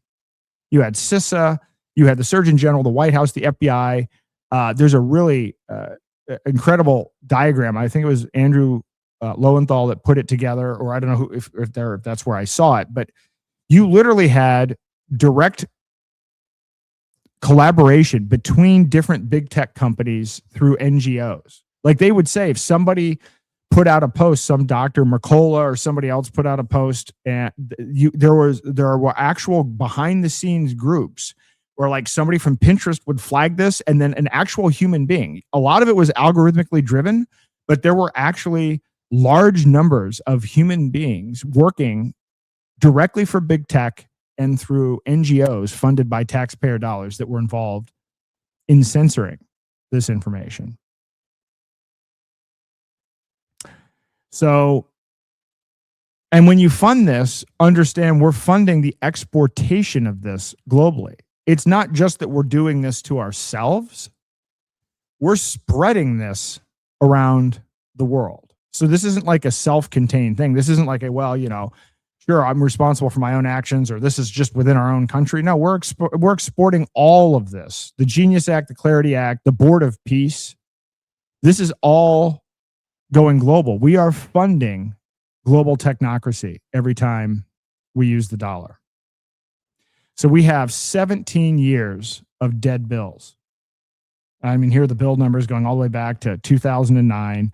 And, again, I used to get excited about it. I stopped getting excited about this about a decade ago. And it frustrates me because I see new people get involved and they don't know the history of it. And so it's just kind of like, when I hear people chant end the Fed, I'm like, wow, okay. When I see, and it's not actually even a lot of young people, it's people that should know better. Like, what do you think is going to happen? I ran for president. I actually debated a couple people. When I ran for president in 2024, the point of it was to raise awareness about CBDCs. But my entire platform was ditch the dollar. And if you ditch the dollar, you can end the Fed, halt CBDCs, and end World War III, or stop World War III, I guess, at the time. But I mean, those were the three big areas: is that you could stop CBDCs, you could stop the proliferation of war, and you could end the Fed. And so I would be in these debates with actually Chase Oliver and Mike Tiermont and everything else. And I would say this. I would say, well, this is what we need to do. And they'd say, oh, this is too extreme. Like, we should just focus on ending the Fed. And so then I'd actually ask them these questions. How are you going to end the Fed? What is the mechanism for ending the Fed? You're elected as president of the United States. Tell me how you're going to end the Fed. Deer in the headlights. They have no answer for it. And even when I press, well, they'll admit, well, yeah, it's really not going to be practical to end the Fed. Well, then what are you doing? What are we doing here? If you're going around with a bumper sticker that's something you know you're impotent to do, and people are making a movement around that, why is that useful? It's theater. There's no impact, and there's been no impact. And it's fine to think that it could have happened, but it didn't happen. So what are we going to do about it now? I mean, again, when the dollar's lost 50% of its purchasing power just since 2020, this is not going well, and there's nothing stopping it. Somehow we thought that the biggest debt in one term that was ever racked up was Trump, and somehow people convinced themselves that this was the guy that was going to save Western civilization. Some people have actually convinced themselves that he's fiscally conservative, of which there's zero evidence. And so, so again, we're not going to vote our way out. So because of this, I created ditchthedollar.com, and you can go to ditchthedollar.com now. The first step you can do is sign up. So there's kind of like, I want to build a movement around this. So it's a pledge, and you'll get a little, email certificate or whatever. And, there were 28 now. I don't know if we're up to 100 yet. I haven't really fully marketed this, but I want to create a movement of people that first pledge, I'm going to ditch the dollar, so that we can build a community of people that are doing this. This is a good first step. And in terms of how can this be done? That's always the next question. So I would say to people, okay, we need to ditch the dollar. And then people would say, oh, well, that's not practical. How are you going to do that? Well, I did it in 2019. I stopped using a personal bank account in 2019, and I've spent the last, I guess now 7 years in crypto, gold, and silver. It can be done. Is it easy? No, it's not easy yet. This is the point when you're an early adopter or innovator, it's never easy. But the point is, you start to do it, and you get other early adopters to do it, and then you all work together. Well, not together in like a collective sense, but you work together in a kind of free market sense to develop tools and ways of making this easier and more accessible for other people to use. This is just kind of how technology works. So it is possible. And my journey on this started with Bitcoin in 2012. And I used Bitcoin from 2012 until 2017. And then it became too slow and expensive to use. So then I started using some other cryptocurrencies like Bitcoin Cash and Ravencoin and some others. And in the last couple of years, I've gone 100% into privacy coins. Well, what's a privacy coin? A privacy coin is a coin that can't be tracked and that can't be frozen or seized. And these are very technologically sophisticated cryptocurrencies. They've been somewhat more difficult to use historically, but that has gotten better. And in fact, in the last 6 months or so, 6 to 12 months now, maybe, there have been some significant improvements that make privacy coins a real viable thing for people to use. Now, the reason privacy is so critical is the nature of CBDCs and the nature of the tokenization that BlackRock and others are talking about is that these transactions are all on a public ledger and can be seen by third parties, and they can all be tracked and they can be frozen, and they can be programmable as well. So all of a sudden, you have a CBDC, and the country is, falling on economic hard times, and they decide they want to bail in, and so they just delete half of your money. This is kind of what Cyprus did several years back. So the opposite of that is privacy, something that you have in your own self-custody that can't be monitored or frozen. And it's not just money that this applies to. You could, just as they're going to try to tokenize stocks and bonds and everything else, you can tokenize other assets and trade those privately. This is how I got involved with Zano. I've been involved with the tokenization of assets since 2018. And I've always been very excited. So I viewed tokenization as, hey, if, early on we thought Bitcoin was a way to have money that was separated from the government and separated from central banks, I thought to myself, well, hey, money is a small part of the global, economy. What if you use that same technology to tokenize stocks, bonds, and everything else, and trade those without third parties and without the government? And so that's what got me excited about it. The idea of you could be a small business owner and you could tokenize your equities and you could sell it to small investors. You could crowdfund a business. You could do a $5,000 fundraise. You could be in a situation where you're walking down the street and you see a local restaurant or business that you like, and you just buy $50 of it, and you have your own portfolio on your phone. You don't have to spend $20,000, $50,000 in legal fees to sell stock that you can only sell to accredited investors, which is how our system works. Effectively, you can only get investment from people who are already wealthy, and you have to pay a whole bunch of money to even be able to do that. To me, that was a massive constriction on free enterprise. But lo and behold, just like Bitcoin got captured and is now programmable digital gold with a whole variety of other things I won't go into. But that's what's going on with tokenization. The dominant mode of tokenization is the BlackRock version of it, the Cantor Fitzgerald, Howard Lutnick version of it. Well, there's a better way to do this. And there's a way to do this that doesn't involve, it doesn't have to be, either a complete, the Borg technocratic state or Little House on the Prairie where you're knitting your own clothes. There's another opportunity here. Why not use the benefits of the tech? The technology is beneficial. I want to be able to engage in transactions with people all around the world. I don't want to be just confined to my neighborhood. And I know some people like that. I think that they'll probably find if they move down that direction that they're definitely missing out, but you don't have to have this global technocracy. You can have peer-to-peer trade around the world. I trade with people and travel all around the world and use private money. There's no technocracy about it at all. It's liberating. It offers more opportunities.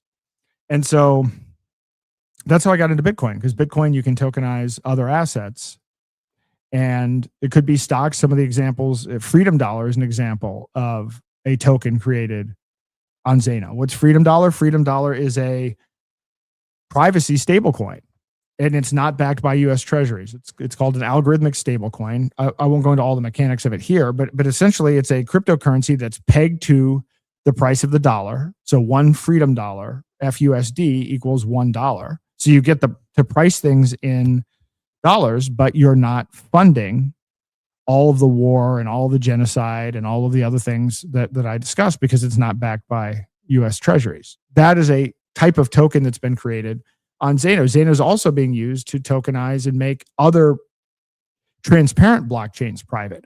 You can now make your Bitcoin private. You can turn your Bitcoin into what's called BTCX and now have privacy. You can do the same with Ethereum and Solana. So this is an exciting opportunity. So when I say ditch the dollar, these are the kinds of tools that are out there. You can use a form of money that has low fees, that can be used anywhere in the world, where the transactions can't be seized. You can do that today. And the sooner people start doing this is why I say this is the highest leverage, because not only are you building parallel economies and parallel markets, because you're tokenizing assets and so forth, You're building the new thing, and then you're depriving the technocrats of the power that they have with the monopoly control of fiat currency. So this is why I talk about, you go to daylightfreedom.org. We have like 7 different websites going into healthcare and a whole variety of different areas, and we're working more on finding other people that are building parallel systems and so forth. But this is you should do a variety of different things to take back your sovereignty. But if this one gives us the most leverage and gives us the best odds of actually defeating technocracy. So again, Clarity Act, put all of your assets on a government rail. Zano, put your assets on your rail. Trade your stocks, bonds, land privately. And again, there's a lot that's going to go into having to build all of these systems out, but understand that this technology exists and it's become easier to use. So Ditch the Dollar has 8 steps in it, and you don't have to follow them sequentially. People come in at different stages, but as I said, the first thing to do is go to ditchthedollar.com and sign the pledge. So and then you'll get something like this. You'll get an email like this and become part of the movement. And this is actually an important step. And I'll tell you, I'm part of the Free State Project. And the way the Free State Project worked is you would sign a statement of intent. And the whole idea behind it is once 20,000 people sign the statement of intent, then that would, quote, trigger the move. And then people who signed the statement of intent have 5 years to move to New Hampshire. So this was kind of the whole structure of it. And I was, my mover number is 450. So I was the 450th person to move to New Hampshire as part of the Free State Project. But that worked. This was a way of building a movement and getting people to put their intent behind an idea. But intent is a small part. But it's a necessary first part. You need to have the intent, but then you need to follow through and you need to actually take action. And so through the Ditch the Dollar site, I'm going to explain what's on here, and then you can go to the site yourself, or actually I'll walk through it as well. But I'll give you the high level of what you can do, because I've done workshops. I've onboarded I don't know how many people individually and through group settings and at conferences. And one of the things that I realized is, man, we're not going to be able to do this, 5, 10, 15 people at a time. We need to scale this up. And it's expensive doing these things. So what I decided to do is just take all of the tutorials and all the information and make it available for free. And in fact, what I learned more is people don't necessarily want to just watch videos either, because it's hard if you're new to this type of technology, it's difficult to watch a video and figure out how to set up a crypto wallet. And particularly if you're new to these things, you're going back and forth. So what I found talking to people and getting feedback after having done these workshops is that people want to see in writing step by step. So here's the screenshot, here's the text, something people can even print out, and just go through and see exactly what each screenshot is going to be like as you're going through the process. So we've created all those tutorials, and we're updating the tutorials all the time, adding new tutorials, and that's what we're going to continue to do. And because the goal here is to onboard as many people as quickly as possible, and I don't want cost to be a barrier, and I also don't want having to be in person to do it either, because that doesn't scale. Which isn't to say I'm not going to do any more in-person workshops. I will, but I'm going to be very careful about how to spend time on that because it's all, to me now, it's all about, we're racing against technocracy. So how do we onboard people quickly enough? So there's a tutorial to show you how to get private money. And I will say, there are a lot of wallets. This has been one of the challenges, is there hasn't been one wallet that does kind of everything that you need to onboard someone. So I would do these workshops and it's like, okay, here's how you go and buy crypto. But then if you want to trade crypto, you do this. And then you can't buy privacy coins directly. So you have to buy it here and then swap it here. And so I go through this thing that's like, here's a, flow chart of how to get involved. Now, recently, after doing some testing, user testing, I've come to the conclusion that the easiest wallet to use to onboard people is bitcoin.com. And in fact, because through bitcoin.com, you can go onto bitcoin.com, set up the wallet. And by the way, bitcoin.com wallet is pre-installed on the Daylight de-Googled phone.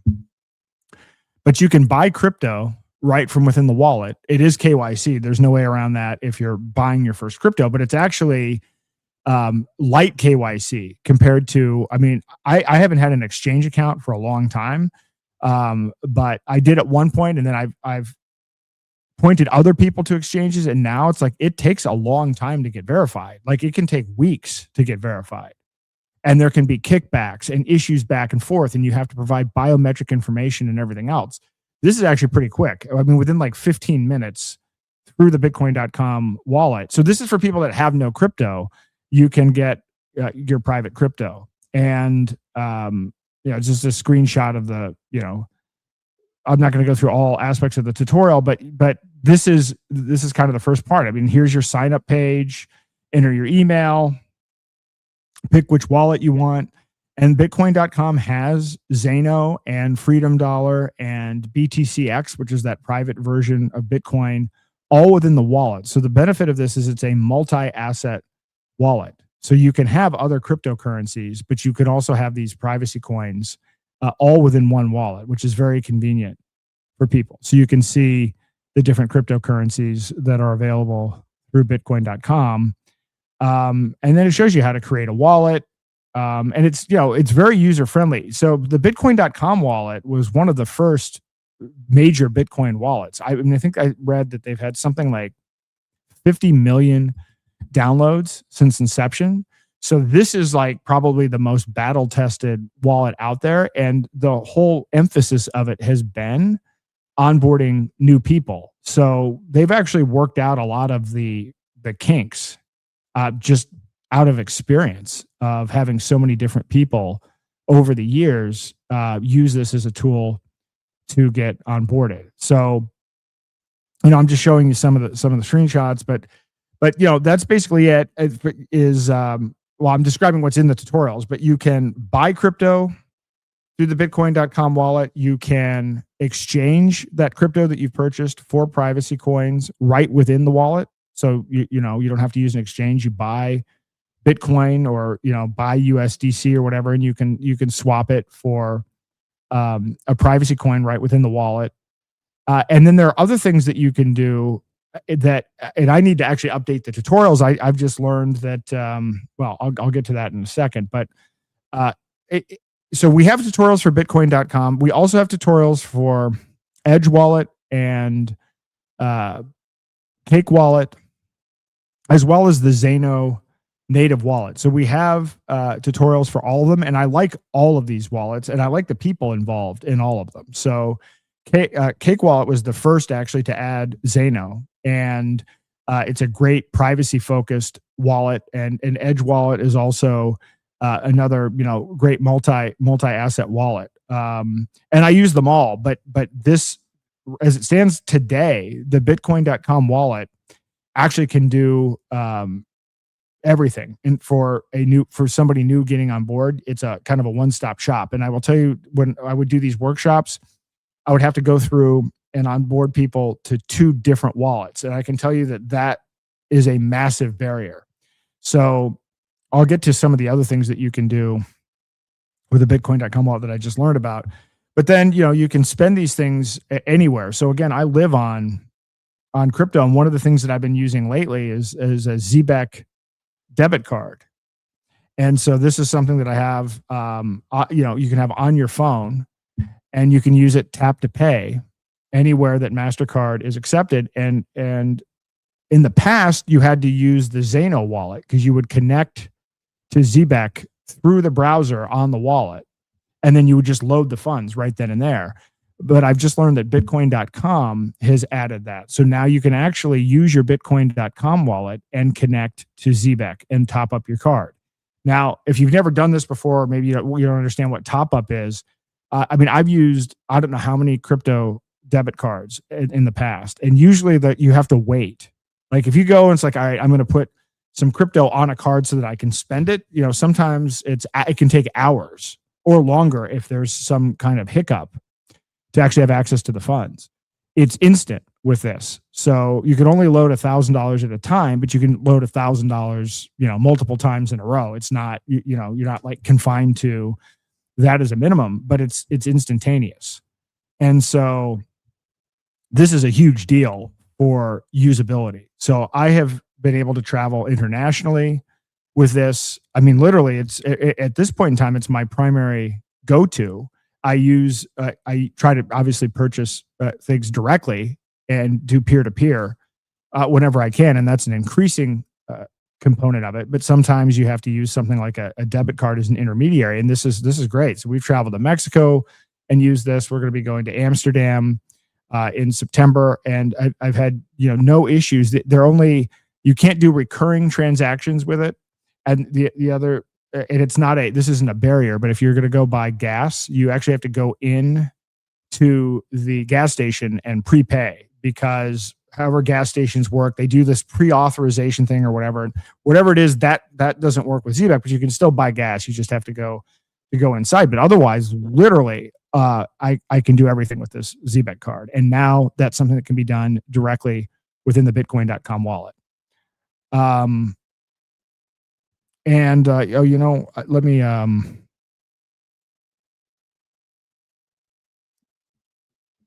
me pull up a different version of this, because we kind of got lost in translation here. So that's the steps. You can buy, you can convert your crypto, you can spend it. And then I'm going to go through some of the next steps. So this is an important step. So if you really want to end the Fed, so I'm sitting there at this libertarian convention. I'm like, hey, do you really want to end the Fed? People are like, oh yeah, I really want to end the Fed. Like, literally, this is how easy it is. So you tell 3 people, you get 3 people to sign up and sign the pledge and have them begin to exit the dollar. And then you have them tell 3 people, and you have them tell 3 people. If you do 15 iterations of that, you've ended the Fed. That's literally what it would take.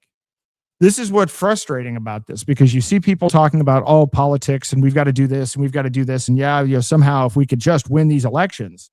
This is direct action. You could get off of this podcast right now or tonight and do this, and then go tell, again, 3 of your friends and onboard them. And the tutorials are there. 15 rounds of that.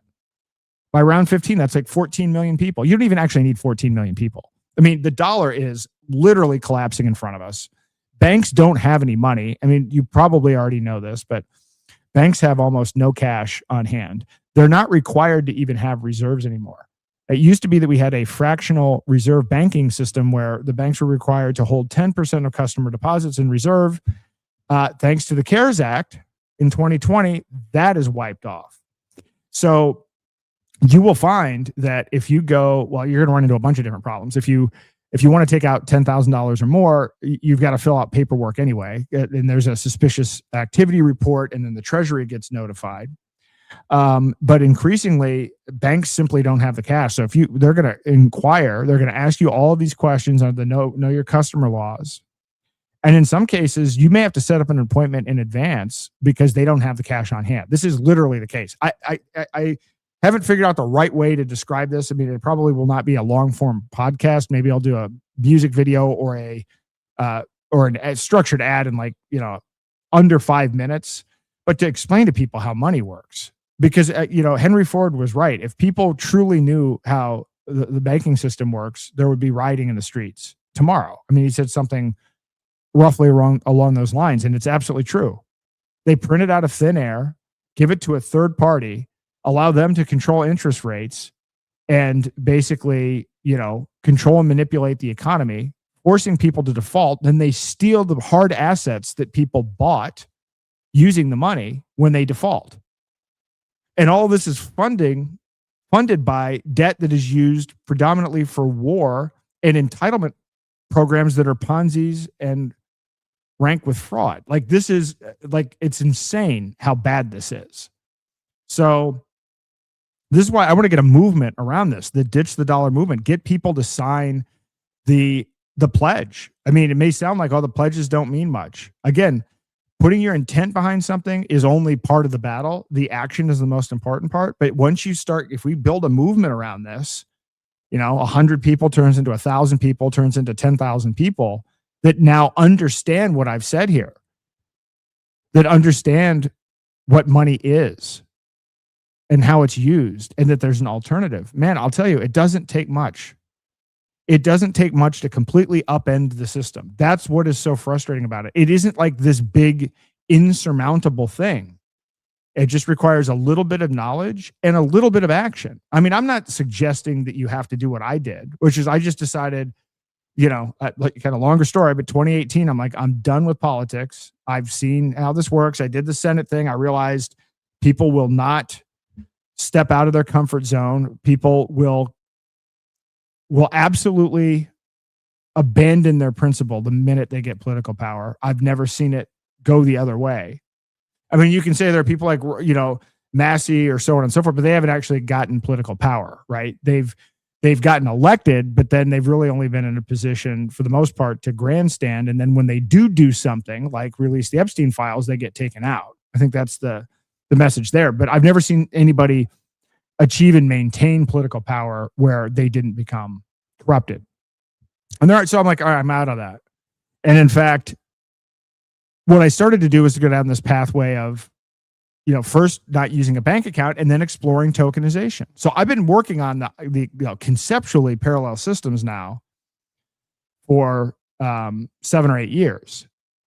But then having gotten out of politics, a lot of the people that were even ahead of me that had been promoting peer-to-peer digital cash and some of these things were being targeted by the federal government. This is why I spend so much time on these enemies of the state, and advocating for these people. This is why one of the demands that I have in running for U.S. Senate, one of the demands and one of the things that would get me out is if Trump truly ended the war on crypto that he said he was going to do. You can't end the war on crypto and have Ian Freeman and Keone Rodriguez and William Hill and Roman Storm and Roman Sterlingoff and Ray Youssef behind bars or awaiting sentencing. Those are incompatible things. These are people that promoted privacy. These are people that promoted innovation. These are people that promoted freedom and peer-to-peer commerce. And I've gotten to know some of them I already knew. Some of these people I've known for, 2 decades. Some of them I've known for 1 decade. Some of them I've known for a couple of years. Some of them I've just recently met or met their spouses or other people. And it's tragic, but it's all related. It's all related to this. So we can build these parallel systems, but we also have to protect other people who are promoting these things.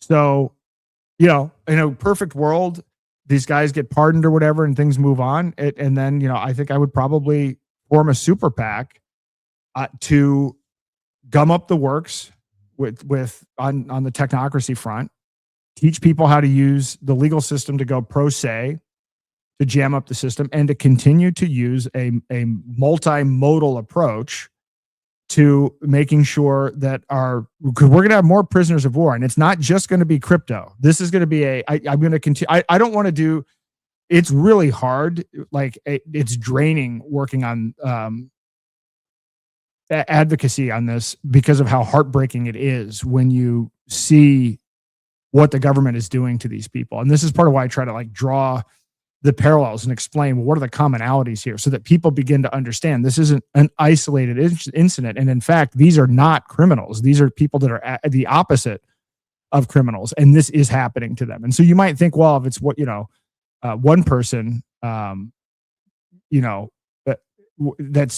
could be a one-off, or maybe there's something off. And then once you see 7, 8, 9, 10 people, and it's the same tactics, it's the same, drones through the front door at, Bearcats, and 6 o'clock in the morning seems to be the time that they do raids, and the same stacking of the deck and everything else. So we can't allow that to continue to happen. And so now I'm going to continue to do, my part of it in the way that I can. And I think one of the things is that using this third-party strategy is effective. Now, I would prefer to stop having to be the candidate. And in fact, in 2016, I wasn't even supposed to be the candidate. We'd already collected 1,000 signatures for this other guy. So I'd be happy to start training other people, recruiting other people to do this. But we do need to, have a kind of a multi-path approach here.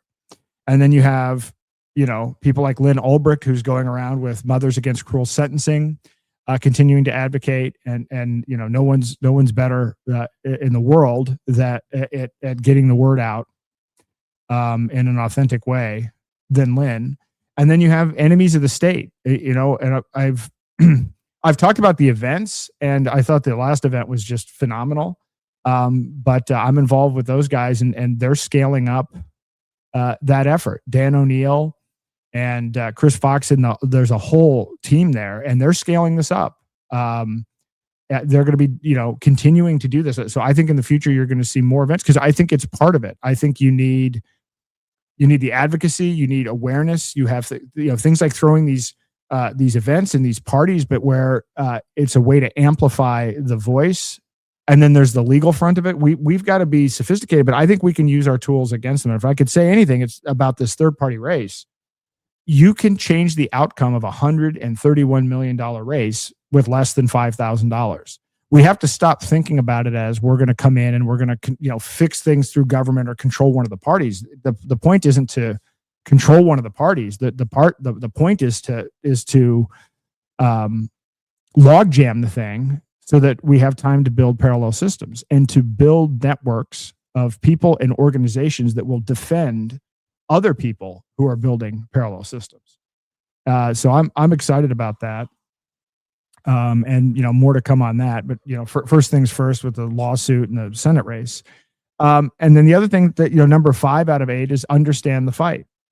I think it's critical that people understand what technocracy is. And still to this day, the overwhelming majority of people don't.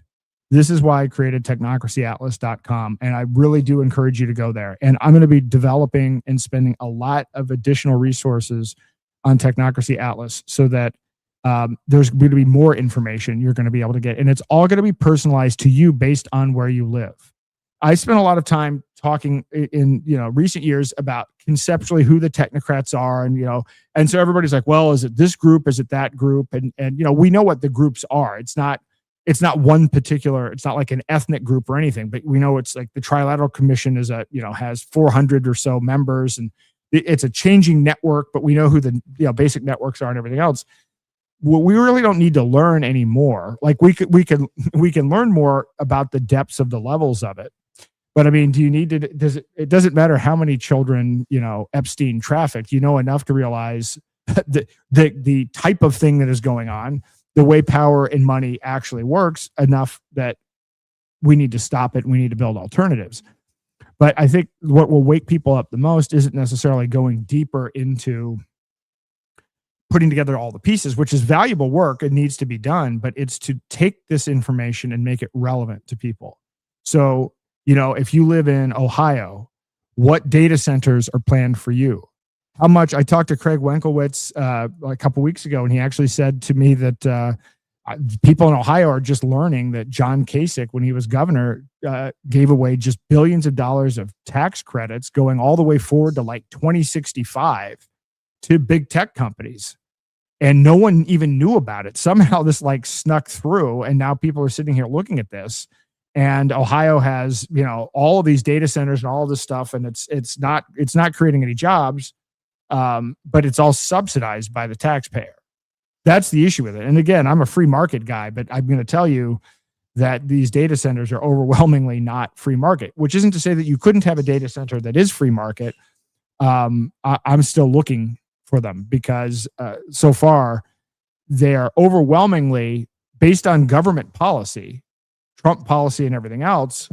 They're AI surveillance systems. And if you look at the regulations, Trump's own AI policy, this Marsha Blackburn bill and everything else, you'll realize that this is not about empowering you or even, boosting the economy. This is about building the technocratic control system. So check out Technocracy. As you become aware of what game you're in, you can't unlearn that. So this is why for me, it's like, I know it's pointless to try to fix the system. But I've come to the conclusion you can slow down the system, but the more people learn, and I think data centers might be the gateway drug to people understanding that. So we're going to update these maps and give people the ability to get alerts and emails, sent to you with what's going on in your area. And then to build up, like I said before, tools to help people file lawsuits and maybe even a super PAC. Because again, the key to this is that leveraging these third parties, and let's use AI to fight back. Again, I'm not anti-AI. I have a system that, like I said, I built a system of an organization that has 500 different agents, autonomous agents that are working, and I'm kind of trying to figure out how to organize that and streamline that better. But I am not anti-AI. AI can be one of the most liberating things, but certainly not the big tech version of it. Not if you're using ChatGPT or one of these big systems where you're a passive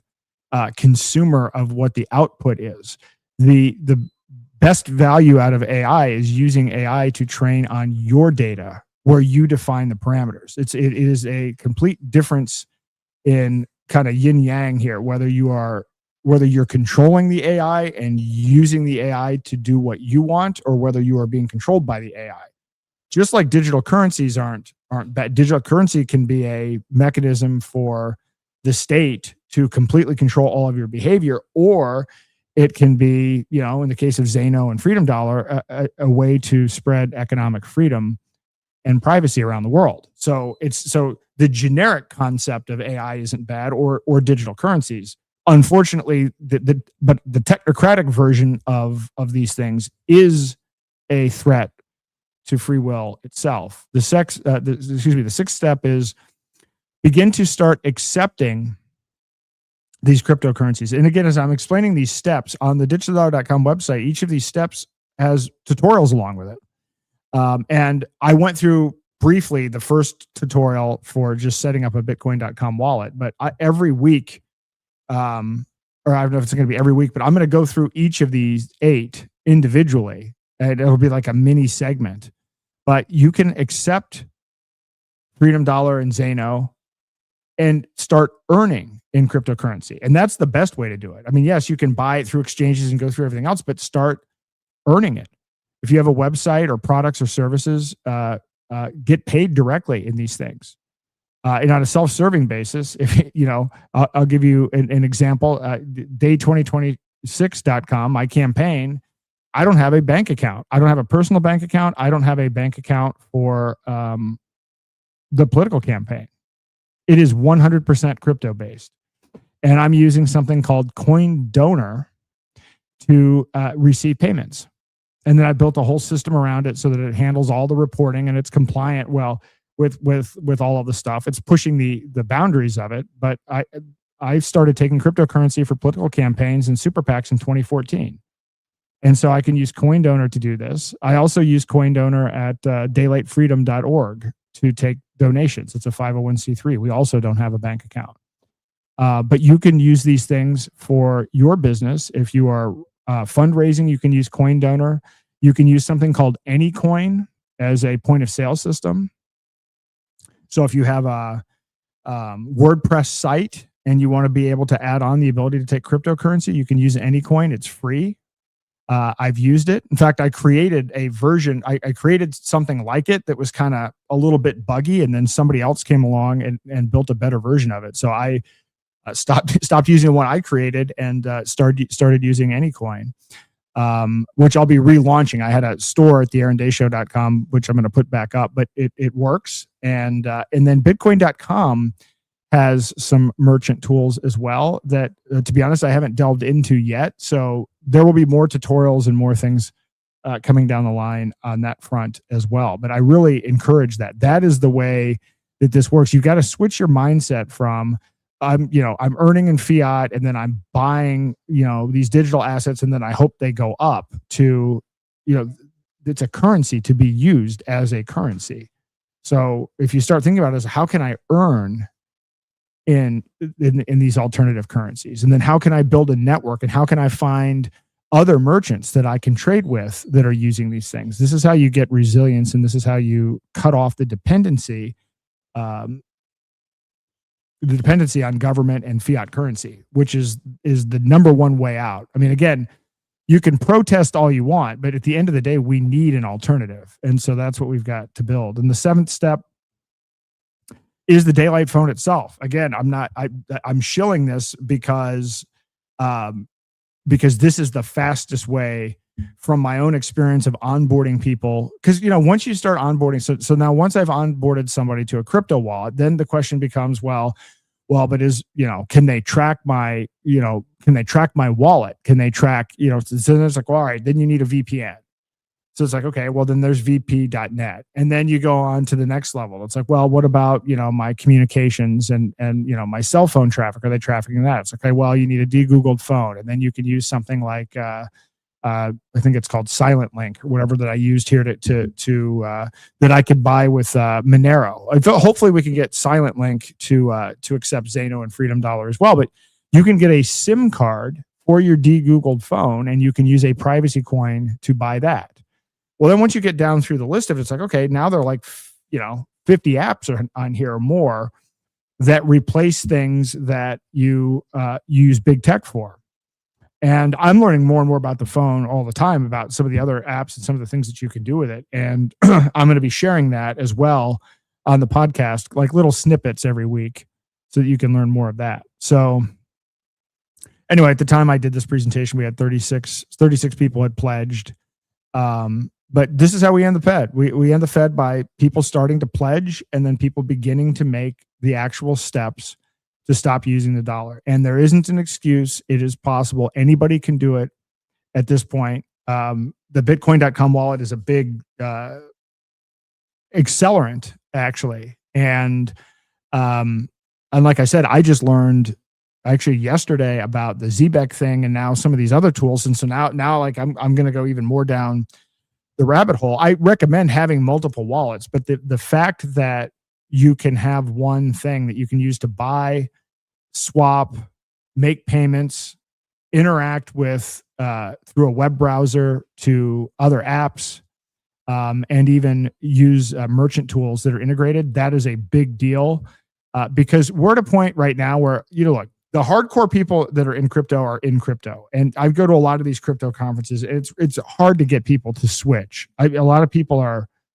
kind of, they're almost like religious cults. Like trying to get Bitcoin maxis to move into this that horse has been beaten to death. Not to say that people are coming around even on that, but the real open area is the 99.9% of people that aren't using cryptocurrencies for peer-to-peer transactions. And a lot of those people, are not technologically sophisticated. So I'm grateful to the fact that we now have all of these great tools. So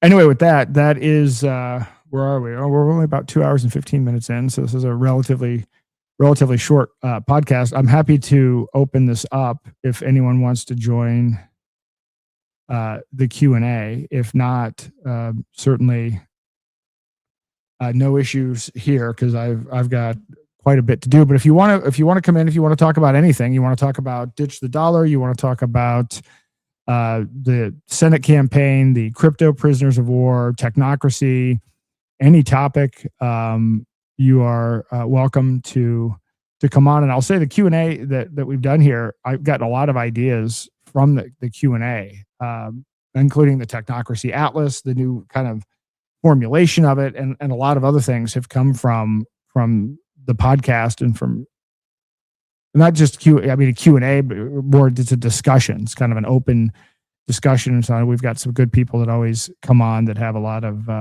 interesting perspective and knowledge. So anyway, welcome to join. There's a StreamYard link, and when you click on that, you can come on. You don't have to put your camera on if you just want to do it by audio, or if you want to do text, that's fine as well. I'll go through and read some of the comments. All right, so let's see here. Clear path to steal. So yeah, they want people to think the Epstein files are nothing, while they obviously prove networks manipulation of everything. Yeah, I mean, the gaslighting on the Epstein files is amazing. I mean, there's no doubt that there is massive dirt. I mean, once you realize that the Rothschilds, were one of the main funding sources of Epstein, and you see things like this is surfaced because it just came out that Peter Thiel has this private group that's been meeting kind of a secret society thing, which people have known about this for a long time. And I know other people, Courtney Turner and others have written about it, but finally somebody hacked into something and got a list. And then people then go back and cross-reference it, and then they see emails between Peter Thiel and Jeffrey Epstein, saying, "Oh, hey, I can't remember which one was responding to who, but I think whether it was Epstein responding to Thiel or Thiel responding to Epstein, but saying that, oh yeah, this secret society idea is a good idea or is a great idea." And it's just kind of like, okay, well, so there's a lot of stuff going on there with the funding of science, with the funding of biotech, digital currencies, political manipulation, blackmail, the whole 9 yards. This isn't a nothing burger. This is something, and we've been distracted, right? People aren't talking about it as much anymore. Now we're in, I don't know what the status is today, but war with Iran. We've got all these other things going on. We have been effectively distracted away from it, but it is the information in there. If it were properly mapped, and then if all of the files were released, would change everybody's perspective on reality, the nature of reality. All right, somebody says, Aaron, the Norwegian people don't know anything about these things, and the banks are preparing everything for CBDCs. People don't know what to do about it. It's horrible. Yeah, it is. I've been talking to people around the world. I've done a lot of podcasts. I've done some stuff in the UK, New Zealand. I have another interview coming up in New Zealand. I'm going to be going back to Amsterdam, and yeah, it is a problem everywhere, but the knowledge, people don't have a lot of knowledge about this anywhere, to be honest. But some countries are embracing this. Like some countries have a more trusting version of trusting perspective towards government. But the thing that's been it's actually not been surprising because I talked about it in advance, but it's, I guess let me say, disappointingly expected to watch a lot of Trump supporters cheer on things that they were absolutely rabidly opposed to before the election. So you had people that didn't want digital IDs, or people who would poke fun at the UK for proposing digital IDs. And those very same people have real ID, and they don't even realize it's a digital ID. And real ID struggled for 20 years, and then all of a sudden it was implemented within like the first 120 days of Trump's second term. No resistance at all. And now it's digital, and I've got to get an update. It was 14 states last time I heard, but it's really bad when in my own state of New Hampshire, which had a bipartisan response to Real ID when it was passed, which was to say never here and it's unconstitutional. And now fast forward 20 years and they're making it digital and using taxpayer money to fund making it digital in New Hampshire with some, so-called liberty people promoting this. That's another conversation for another day. But I mean, the plot has been lost. And I don't know what you do in Norway, but again, the beauty of these alternative currencies is you can use them anywhere. You just have to get started. And so there's nothing preventing people in Norway. I mean, Europe is cracking down. There's the MiCA or whatever it is going into effect, which which most of the exchanges aren't eligible for, and they're trying to quote ban privacy coins, which you can't ban. You can make them illegal, but I mean, you can't track them, you can't trace them. But you got to ask yourself, why would government want to ban privacy coins? And it's not to stop human trafficking, and it's not to stop terrorism, because what you will note is that any of the attempts to legislate against privacy coins are complemented by the rollout of CBDCs or backdoor CBDCs through stablecoins. It's not about protecting anyone other than the status quo. There are no criminals that are going to be stopped because these privacy coins are being banned. And that's something that people need to recognize. But the other thing people need to know is you're not going to comply your way out of it. One of the biggest problems that I see, and this is why I encourage you, go to Ditch the Dollar, sign the thing, take that first step, is people are like, well, won't the government ultimately try to crack down on this? Yes, the government is moving headfirst into complete technocracy. Palantir is going to be doing your audit. There are flock cameras everywhere. Your money is already digital and tracked. In fact, look at, at this point, like people seem to have forgotten about COVID. We were locked in our homes. Businesses were shut down. Small businesses never recovered. People were forced to wear masks. Some people had mandates to take a bioweapon, which we now find out was worse than the actual the bioweapon in the form of the vaccine, which is worse than the original COVID itself, which was also created by the government. This is the reality. This is no longer science fiction. This is no longer tinfoil hat. That happened. We all lived through that. So the default is, during COVID, they added a whole bunch of technocratic surveillance and censorship and things like contact tracing and removing the fractional reserve system and the reserve requirements. Well, they never restored any of those things. You still have contact trace. So the next time they go to do something, they have all of the benefit of all of the surveillance. And then in the last 2 years under Trump, we've added Palantir to everything. And then through genius and clarity, we are making all of our money and everything that we own surveillable. So when people say, well, the government's going to try to crack down on this, understand the default is a digital prison. That is the path that we're already on. In fact, not already, we're already 80% implemented. So the only choice that we have, so don't use the fact that the government might try to stop you from having freedom as a reason to stop trying to have freedom. Look at that as a wake-up call to say, wait a minute, I've already lost most of my freedom.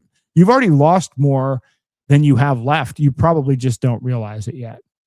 Whether it's your lack of ownership of your stocks and your bonds, to the lack of actual ownership of your money in your bank account, or actually anything that you have through a click wrap agreement or a contractual relationship you don't own. You've already given away ownership. You've already given away your ability to fight in court. You've given up your economic interest. This is why I actually started Own Nothing to begin with, was by analyzing click wrap agreements.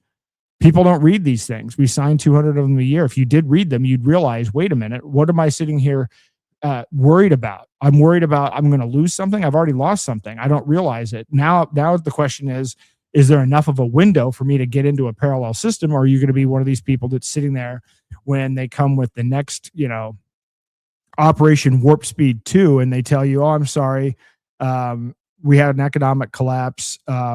We're going to take half of your money and we're going to give you a CBDC back. And you're going to sit there saying, well, gee, I guess there's nothing I can do about it. Right? This is the like, you've got time, you've been warned, but not taking action at this point is less risky than taking action. Because if you don't take action, you know where you're going to end up. You're going to end up in this situation where you feel like, I have to take the shot for my job. I have to give up my money. I have to, allow my assets to be tokenized and put into the system. That's your choice. It's always your choice.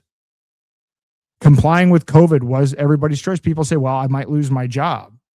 Are you going to give up your life and violate your morality to keep your job? There aren't other jobs you could have. We've got to think outside of the box. And again, AI could either be something that you view as something that replaces your job, or something that you use to, increase your IQ by 20 points and build things that you never would have been able to build in the past. Hey, how are you? Hey, Aaron, how you doing tonight? Good. How are you? Doing well. So you're battling that political machine to keep you out of there. That seems to be their number one tactic since like 2020, is to keep people off the ballot. Yeah, it'll backfire badly because even if they manage to be successful, the amount of noise I could make out of it just by documenting what they're doing will probably cost them the election. But yeah, that is what they're trying to do, and it's a pattern with the Sununu family. It's a long story, but they did it in 2010 or 2016 to keep the gubernatorial candidate off as well. And interestingly, our entire slate was on except for the guy that was competing against Chris Sununu that would have taken away Chris Sununu's votes. So they do a good job of that. And I think people need to figure out how to use third parties to dislodge political dynasties in their states. Because again, this third party thing works.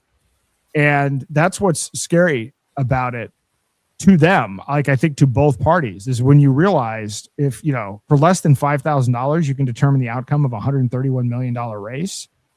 Now you've actually got, and Matt, this is the disappointing part about the Libertarian Party is that it's not strategic. You'll have people that'll run as a libertarian when there's already a liberty guy in office just for the sake of running. But if you were really strategic about it and you looked at a map and you said, hey, these 8 races are razor thin. And look, the Libertarian Party, you have people on the left, you have people on the right. You can either decide to take away votes from one party or add votes to another party. You could play both sides of that. And if you were strategic and put together a cohesive vision that says we're going to take this block of 5 races, then you could use that as leverage to actually influence the 2 major parties.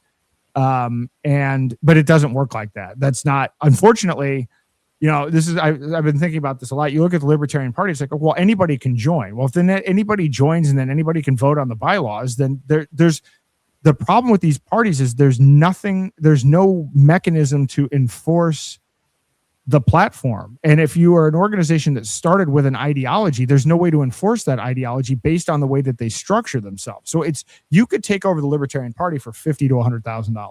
Anybody could. I mean, think about it. I believe it. 100%. I mean, think about it. There were 600 people there from all these various states. How much effort would it take? And if you've ever seen any of a local, and there are exceptions to this, there are some strong chapters of the Libertarian Party, but a lot of them are weak, and a lot of them it's just you come in and bring in your new slate, and then all of a sudden you've controlled the party, and then because how many people even in New Hampshire, I don't even think 100 people showed up to the Libertarian of New Hampshire thing for the votes. And so then you come in and then you put your people, install your people as chair, treasurer, secretary, and everything else.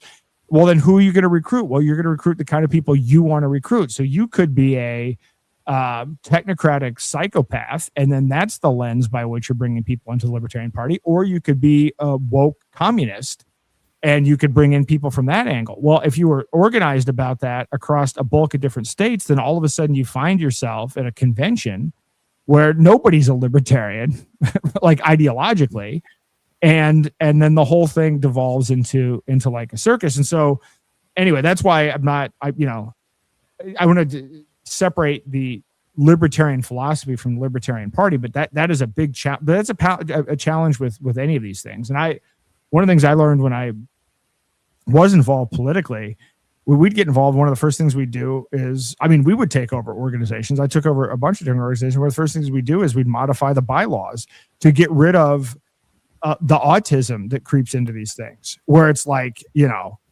where you get these people where the only thing that they do is bicker about nobody ever does any business because people are bickering about the rules. And it's just like, no one would operate a company the way that people will organize one of these small political chapters, because you'd go out of business. They turn around and reflect what the city councils are and the county commissions are and the school boards are, and then they learn how to spend more money. I mean, didn't the Republicans in New York, the young Republicans, just lose a big lawsuit because they were suing some guy because he asked a few questions in the board meeting? I didn't see that, but one of the former board members said, well, where's this money being spent?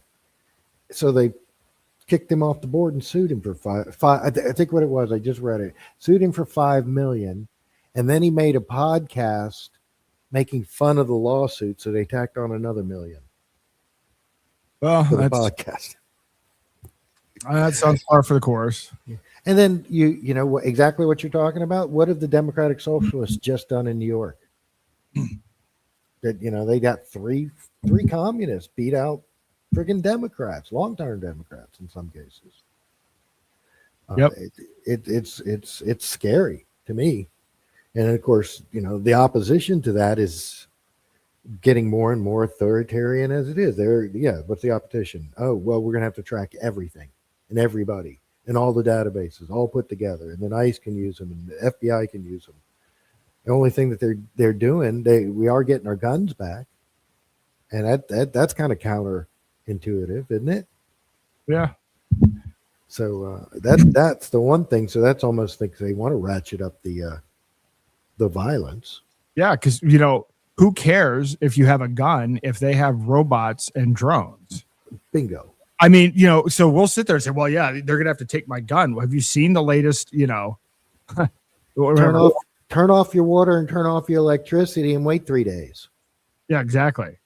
So I don't think. I mean, again, I'm all for the Second Amendment and obviously all for self-defense, but I don't think that we're necessarily looking at that correctly because they're going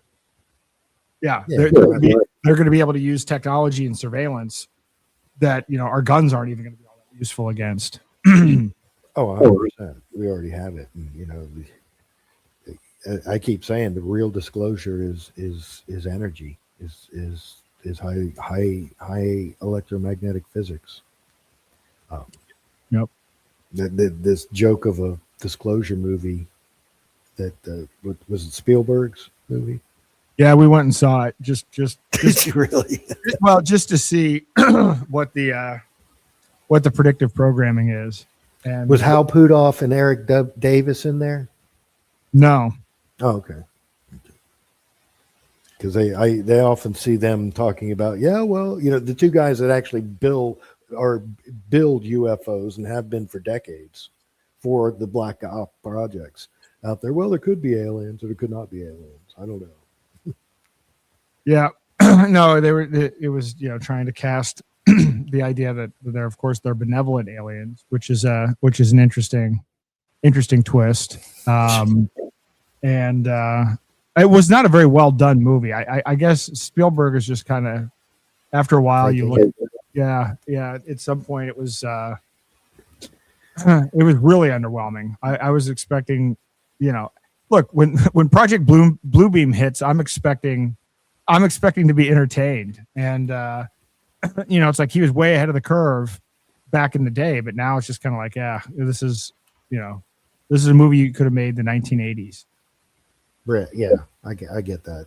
I have no desire. Have you checked out i2p.net, the Invisible Internet Project? No. Pull it up real quick. I just found this actually today in my ramblings around, but it's a decentralized, privacy-focused network that allows people to communicate, share information anonymously. It works by routing data through multiple encrypted layers across volunteer-operated nodes, hiding both the sender and receiver's location. You can write apps on it. It's all open source. End-to-end encryption, censorship resistance, decentralized networking, self-contained networking. Apparently, they have websites and communication apps. Interesting. Yeah, it's one of the parallel systems. Yeah, I'll have to take a look at this. Might be some stuff that's useful here. Another one. Have you ever looked at the Reticulum network? Is that what it said? Is that it? Let me see. That one's really Reticulum .network. Now, what they're doing is that's a end-to-end encrypted protocol, but it allows you to incorporate like Wi-Fi and LoRa and Bluetooth mesh networks and ham radio mesh networks all in one network privately. So it's a really cool thing for, redundant networking. Because, as long as you got power and a ham radio repeater, you can communicate with people, or LoRa, or Wi-Fi, regular internet. It connects them all in one. Yeah, I added both of them to the list, and because that's we got to get into that next. I mean, again, mesh networks. We do need alternative communication. I was talking to Hakeem about that last week, and I think that we got to start. The phones are a start, and then you got to figure out how to get some of these other networks going at the same time. I mean, this is the issue, right? The challenge with all this is we really do. We either need to be moving a lot faster, or we need to be slowing them down. Or actually, we need to be doing both. And I think at this point, there needs to be a balance of I don't know if it's equal balance, but probably more time needs to be spent building parallel systems, but some amount of time needs to be spent slowing this down, because I think it can happen. I will tell you that these legal documents that I was able to put together, and the way that I have it structured in terms of advisory boards and source material, and then running simulations of what trials would be like based on their actual record of all of the people on all of the sides, is fascinating. Like it's something that I'm beginning to automate. And if those tools could be made available for free for other people to use, then now all of a sudden your lawsuits are just the cost of filing fees, and that just levels the playing field in a way that technocrats have not experienced before. Yeah, we totally have that in mind in the network we're putting together. But just yesterday, the chick Dig-a-Lot, she reached out to a guy that he's apparently a victim of lawfare, and then so he's not a developer, but he's put all this together in a way that pattern recognizes. You can put your case in here, and it uses pattern recognition and does something very similar to that. And then we'll generate your paperwork and everything else like that. And it's totally doable. But the problem is with the current Claude configurations and other things like that, you run out of context and memory and everything else, and it makes a lot of mistakes and other things. So you have to make sure it's someone like you can read everything and make sure everything's correct. Yeah. Well, so I've gotten to the point now where I didn't realize this. I've got 500 different agents running, which I didn't realize. One of the problems that I've had is I've forgotten what I've created, and I've had a hard time organizing and remembering what I've created. So I've been spending a lot of time figuring out how to map that out and then implement loops. So, for instance, I probably won't have it now. The last song that I played, I introduced a new song today. It's kind of another Irish theme song, but about the crypto prisoners. And I'm making a new music video because I've updated the music video tool that I've created. And I've been building this tool for over a year. But where I'm at right now is it's like, okay, I built these tools that create things, but it's like you said, there's always been this amount of human intervention. Now I'm spending more time building in gating systems where I'm training on, okay, well, what was the process that I would use to validate whether this was working? So if I'm doing a music video, the one that I'm making right now, it's 78 different segments. And so each segment is an image or a composite of images. And then that composite image gets animated, but then you have to have a storyline that is connected all the way throughout. And then you have motion prompts. So there's all this stuff in there. Right. And so I spent all this time dissecting. So where did this go wrong? And so every time I look at, what am I doing with my human interaction with this? And how can I turn that into an algorithm or a self-learning system so that now I'm building pipelines of gated systems where I'm creating, ways of looking at each piece of the pipeline and then having that become more intelligent over time. And those feedback loops are now the key part of it. And it's hard to express this to people that are not familiar with AI, but that's the next. So when people are like, you're using Chat GPT. It's like, okay, you're putting in information, you're getting out what it tells you based on what it's trained on. This is like, okay, yeah, I know it's trained on junk. I'm going to train it on my own information, but then I'm going to create like a second brain where I'm storing all of my information. I'm storing and learning from my own use. Every interaction that I have with the AI, I've got this second brain that it records all of my interactions. So if I'm working on something where it's like, I'll give you an example. I'm printing out a legal document and I want it to print out my address. Well, now it knows my address because now that's stored. So every time I'm having an interaction in a session, all of what my actual usage is gets stored in a second brain. And so then the next time it's automatically there. And I can't express what that's done to the development process. I'm realizing now I can like click a button and get my whole podcast structured and set up and automated and configured through on all the social media channels, the email automatically set up, the slides created.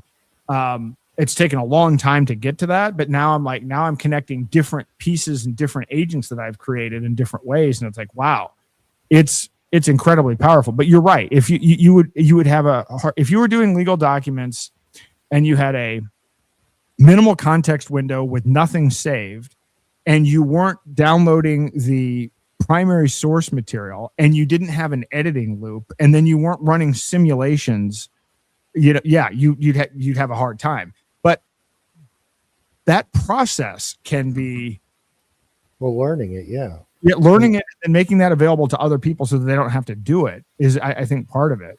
Do you run bootstraps for your AI agents, setting them up properly before you do work? Oh yeah, they automatically get injected with a whole variety of things, and depending upon what the project is, there may be a orchestrating agent that's pulling in a variety of other things. But then even down to changing the output of it so that it's not this sycophantic thing where it's like, oh, you're right, or whatever. You've got to you've got to strip it out and have it deliver. Actually push back. And then even then, a lot of that. So every time I'm in a session, the information that's captured there gets injected into the next session, even if the next section is a different project. And then the advisory boards and agents that I use are all self-learning. So it's just, I will say this, the hardest part is staying on top of it, but I am getting to the point now where the output is incredible. And I like the legal documents. And yeah, admittedly, I've been in a lot of lawsuits and I've gone through a lot of the stuff. I was stunned by what came out. I mean, you have to think about things. It's not just draft the lawsuit. It's download the information from the court's website about what the format needs to be for the document. What are the exact forms? What is the process? What is the timeline? So you build all of that information. So I've got like a PDF. I've got a thing that creates the PDFs in the right format and then makes them printable, right? And so it's stuff like that. But now that I've done that, now it's like, let's say I lose this ballot law commission thing on Monday, which I don't believe is going to happen. I actually do believe I'm going to win, and I'm going to give them the benefit of the doubt. But if I lose, I'm going to have an emergency temporary restraining order delivered to the federal court the next day, along with an appeal to the state, which, by the way, nobody who does that. The fact that I even had a federal lawsuit filed within 48 hours of being told my declaration of intent wasn't accepted, who files something like that in 2 days? Well, I can actually show you somebody that does it, and I don't think he does it with AI, but that's out of the scope of the conversation. But it is amazing. That's unbelievable. You're right. It takes time, and for you to be able to, when I heard you speaking earlier that you had filed those lawsuits the next day, I realized, okay, yeah, he's on it with the legal stuff with AI. He's doing that. Well, you know what? There's a guy, unfortunately, he just passed away, Warner Mendenhall. And Warner was one of the top lawyers fighting COVID. And he put together this ragtag team of lawyers, and he was suing Pfizer. He was suing people like way above his weight class, and I spent a lot of time with him, and we had some real late night discussions, and he was using AI, and he was telling me, he's like, listen, people in my profession are not using AI. And he was telling me these tools that he was using and how he had it set up. He's like, with 5 people, we can absolutely crush some of the largest law firms in the world. But here's the interesting thing, right? That I will tell you who's going to be the last to adopt it is going to be government, and particularly state governments. I mean, if I think about, am I worried about going up against the Secretary of State? No, these are not competent people. Right. I mean, they're still handwriting receipts. Yeah, you're right. They're completely incompetent. So County and all of them.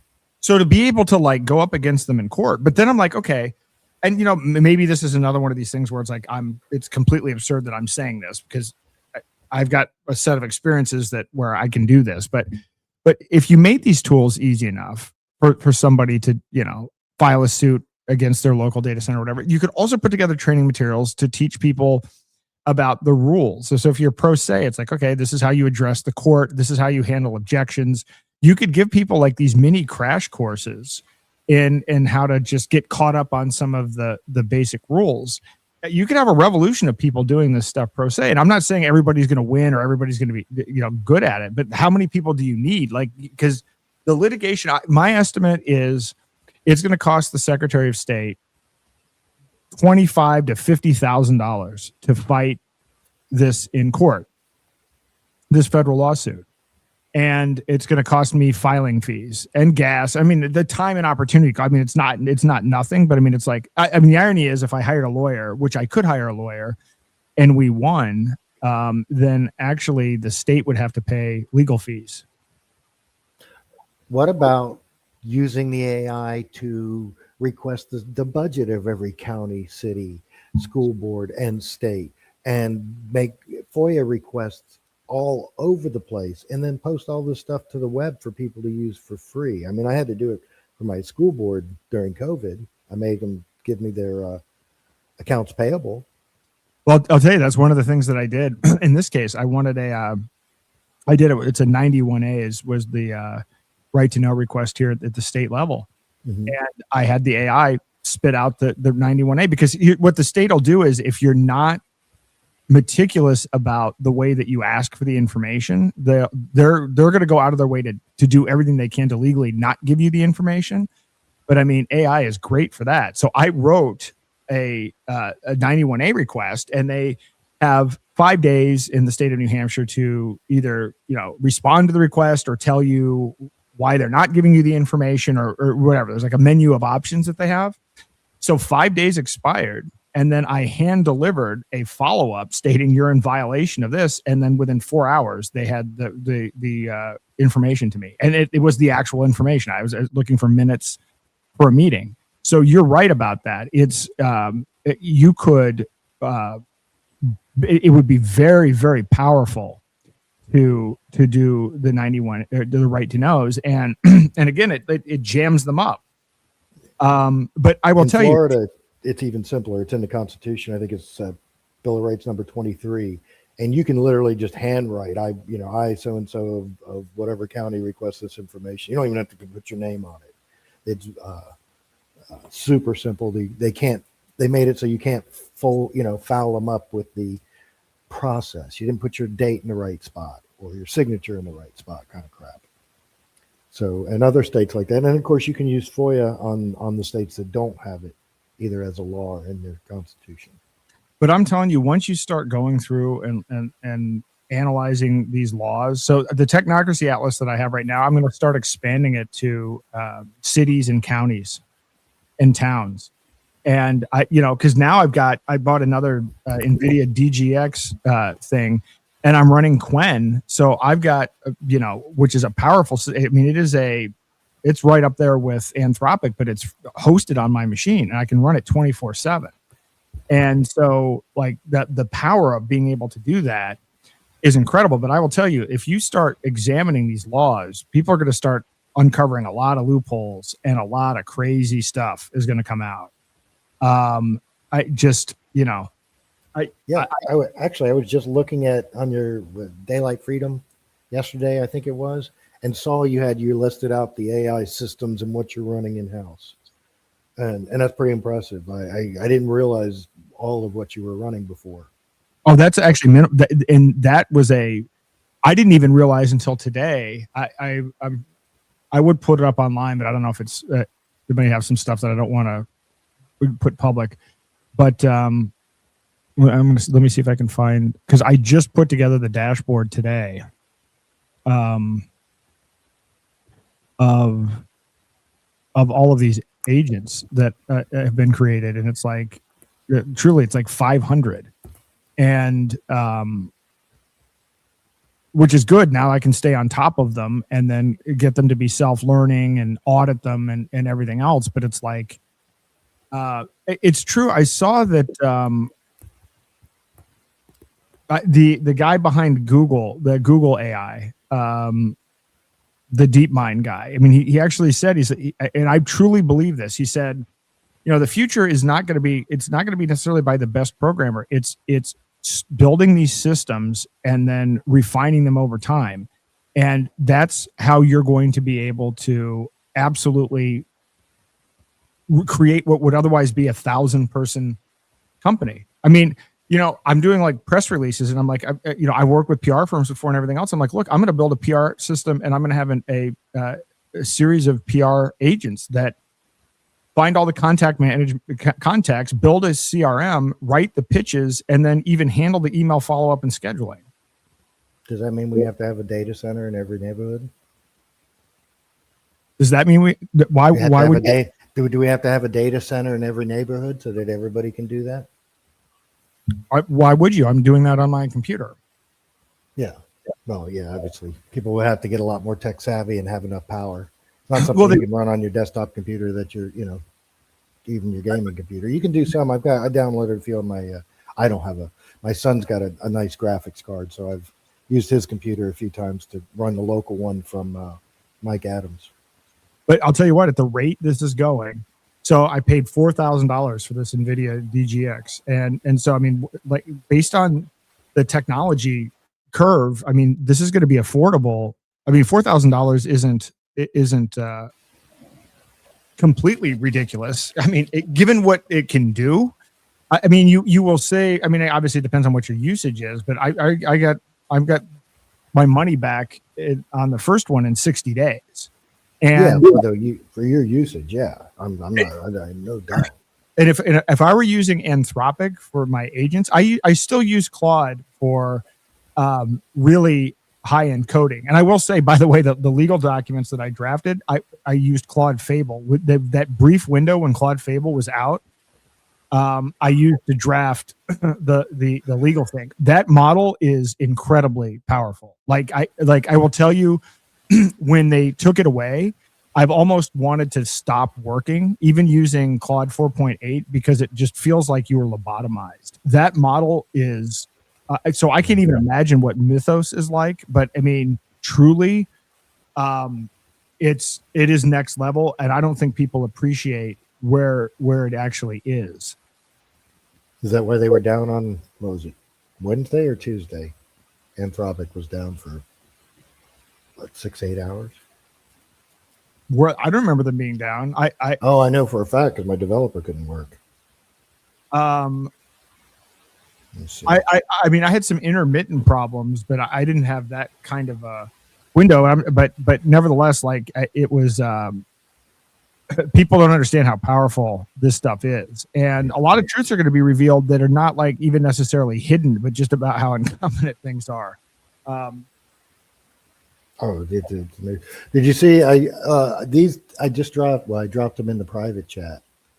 That's somebody got pissed off over in Middle East, or not Middle, in Eastern European country, about having to pay for all research papers, and they scoured the web, pulled down like 88,000 or 8.8 million, something, all of them, and put them in an AI bot for everybody to use. Now you can search anything.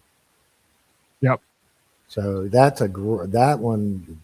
I haven't had a chance to dig in, but I do a lot of research on the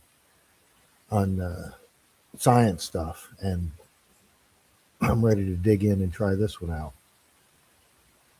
Yeah, so I mean, I hope I've added the 10 different dimensions of sovereignty. I went ahead and just added AI as its own separate category because I do, and now I don't know how to teach people AI because it's going so fast.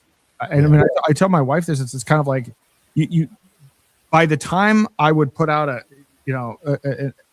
tutorial or something, like I'm already using something else. And the rate at which the models shift is amazing. Like I didn't even have a handle on not only how many agents I have, but what are all of the different models that I'm using. And it's like, oh God, so then I've got to, then I'm creating an agent to stay on top of that. And then I'm creating a meta agent. It's like, it's actually getting kind of out of control.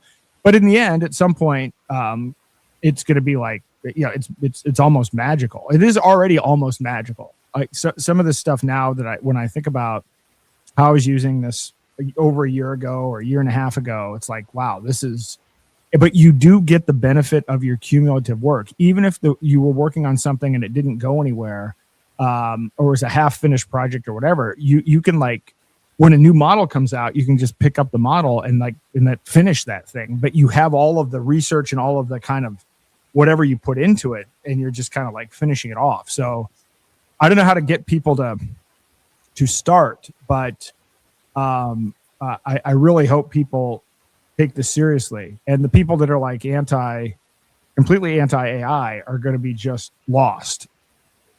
Yeah, I mean, it's a tool. It's being used for a lot of bad, just like a lot of tools are. But there's a lot you can use, just like they're using blockchain right now to track everything. But it's a fantastic technology. But yeah, I'm telling you, this legal thing, if this works, I almost want to lose the ballot law commission thing. I mean, I don't. I'm going to obviously do everything I can to win, but to a certain degree, there's the idea of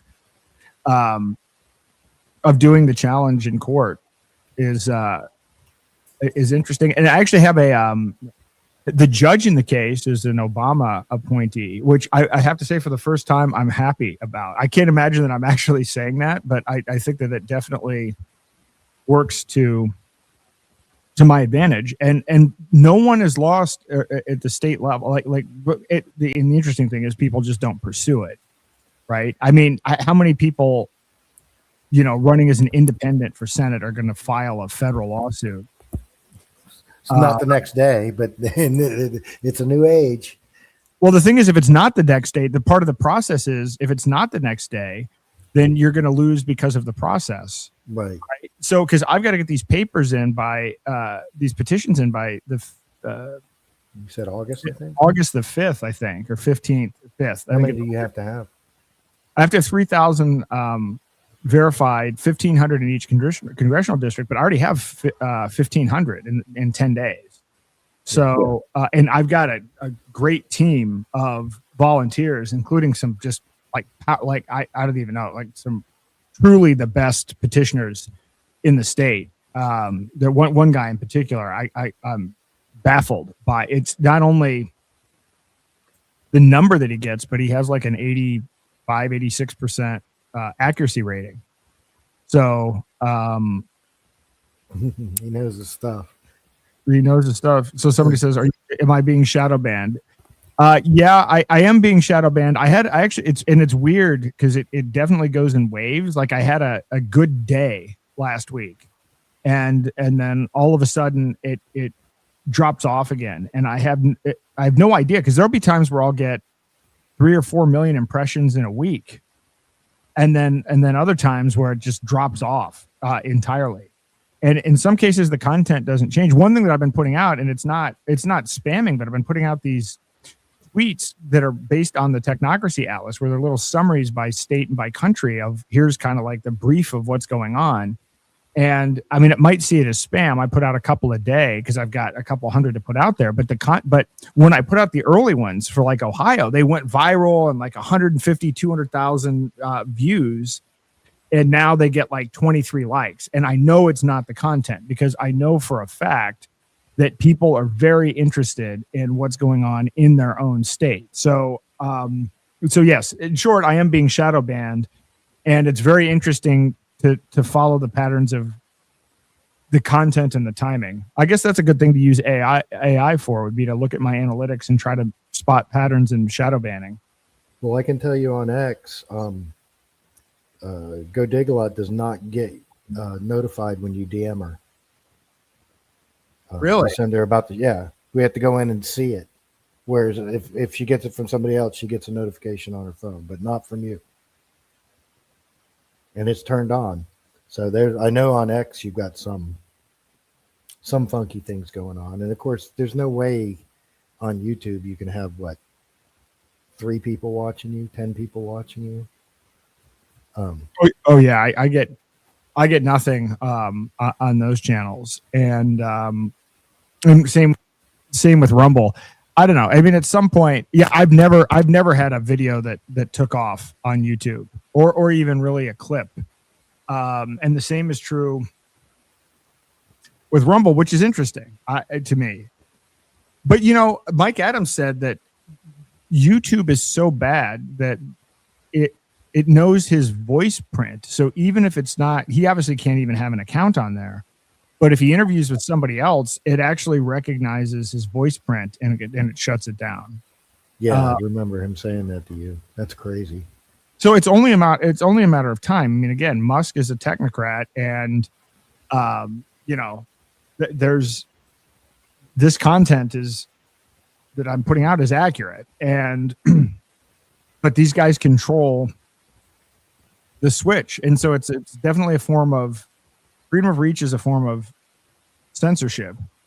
But I still use these channels anyway, and in the end, everybody's like, well, why don't you use such and such social network? I mean, obviously I'm moving with the phone and everything else to these other things, but you can't only be using those things if you're trying to bring people over. So you're still kind of stuck with it. I was surprised though, actually last week's podcast, we got 5,000 views, and that was we're not doing bad now. We're at about 1,800. And so, it's only 9:00. This will be kind of like a mid-range thing. This will get 3,000 to 4,000 views.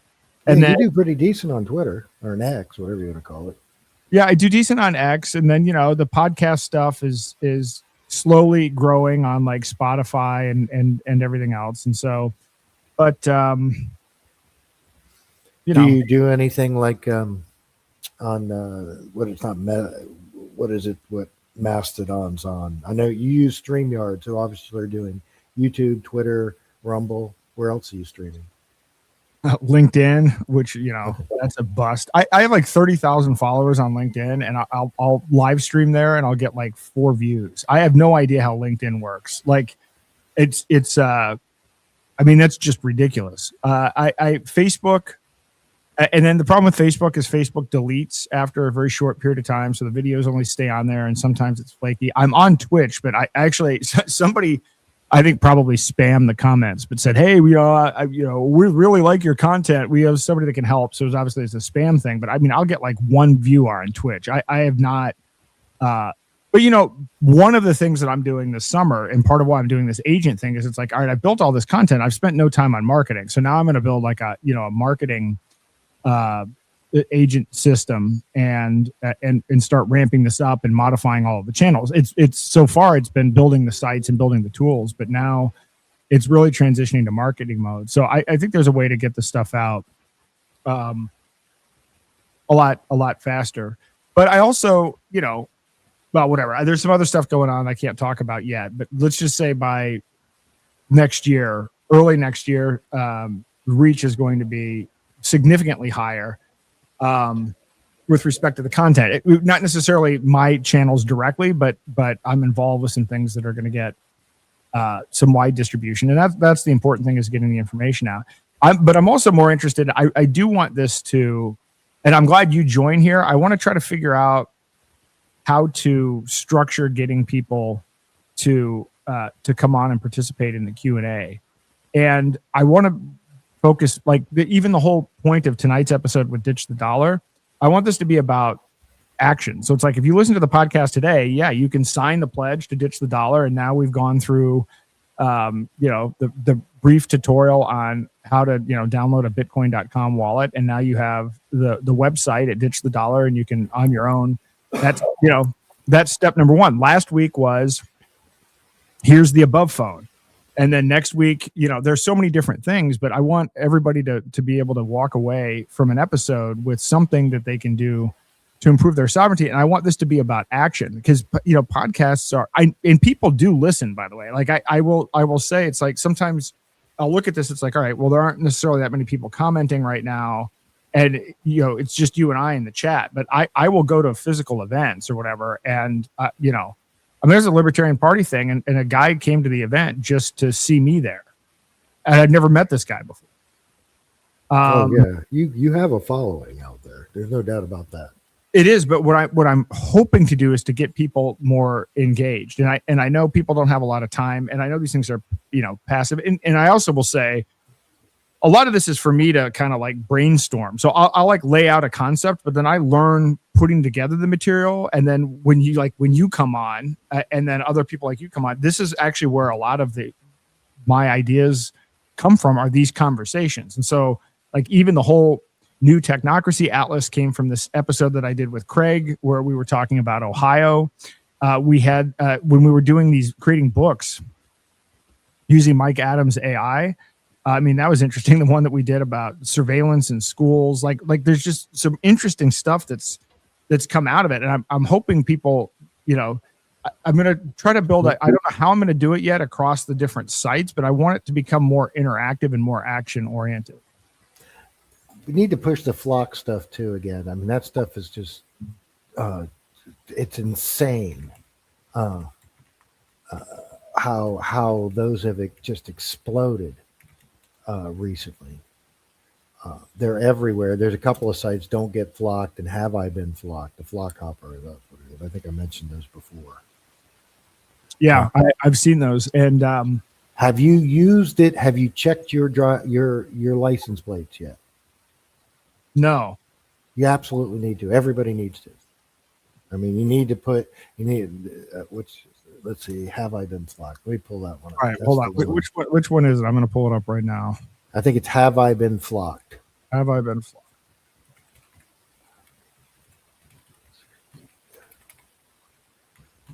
If that's, I know it's there. It is. Yep.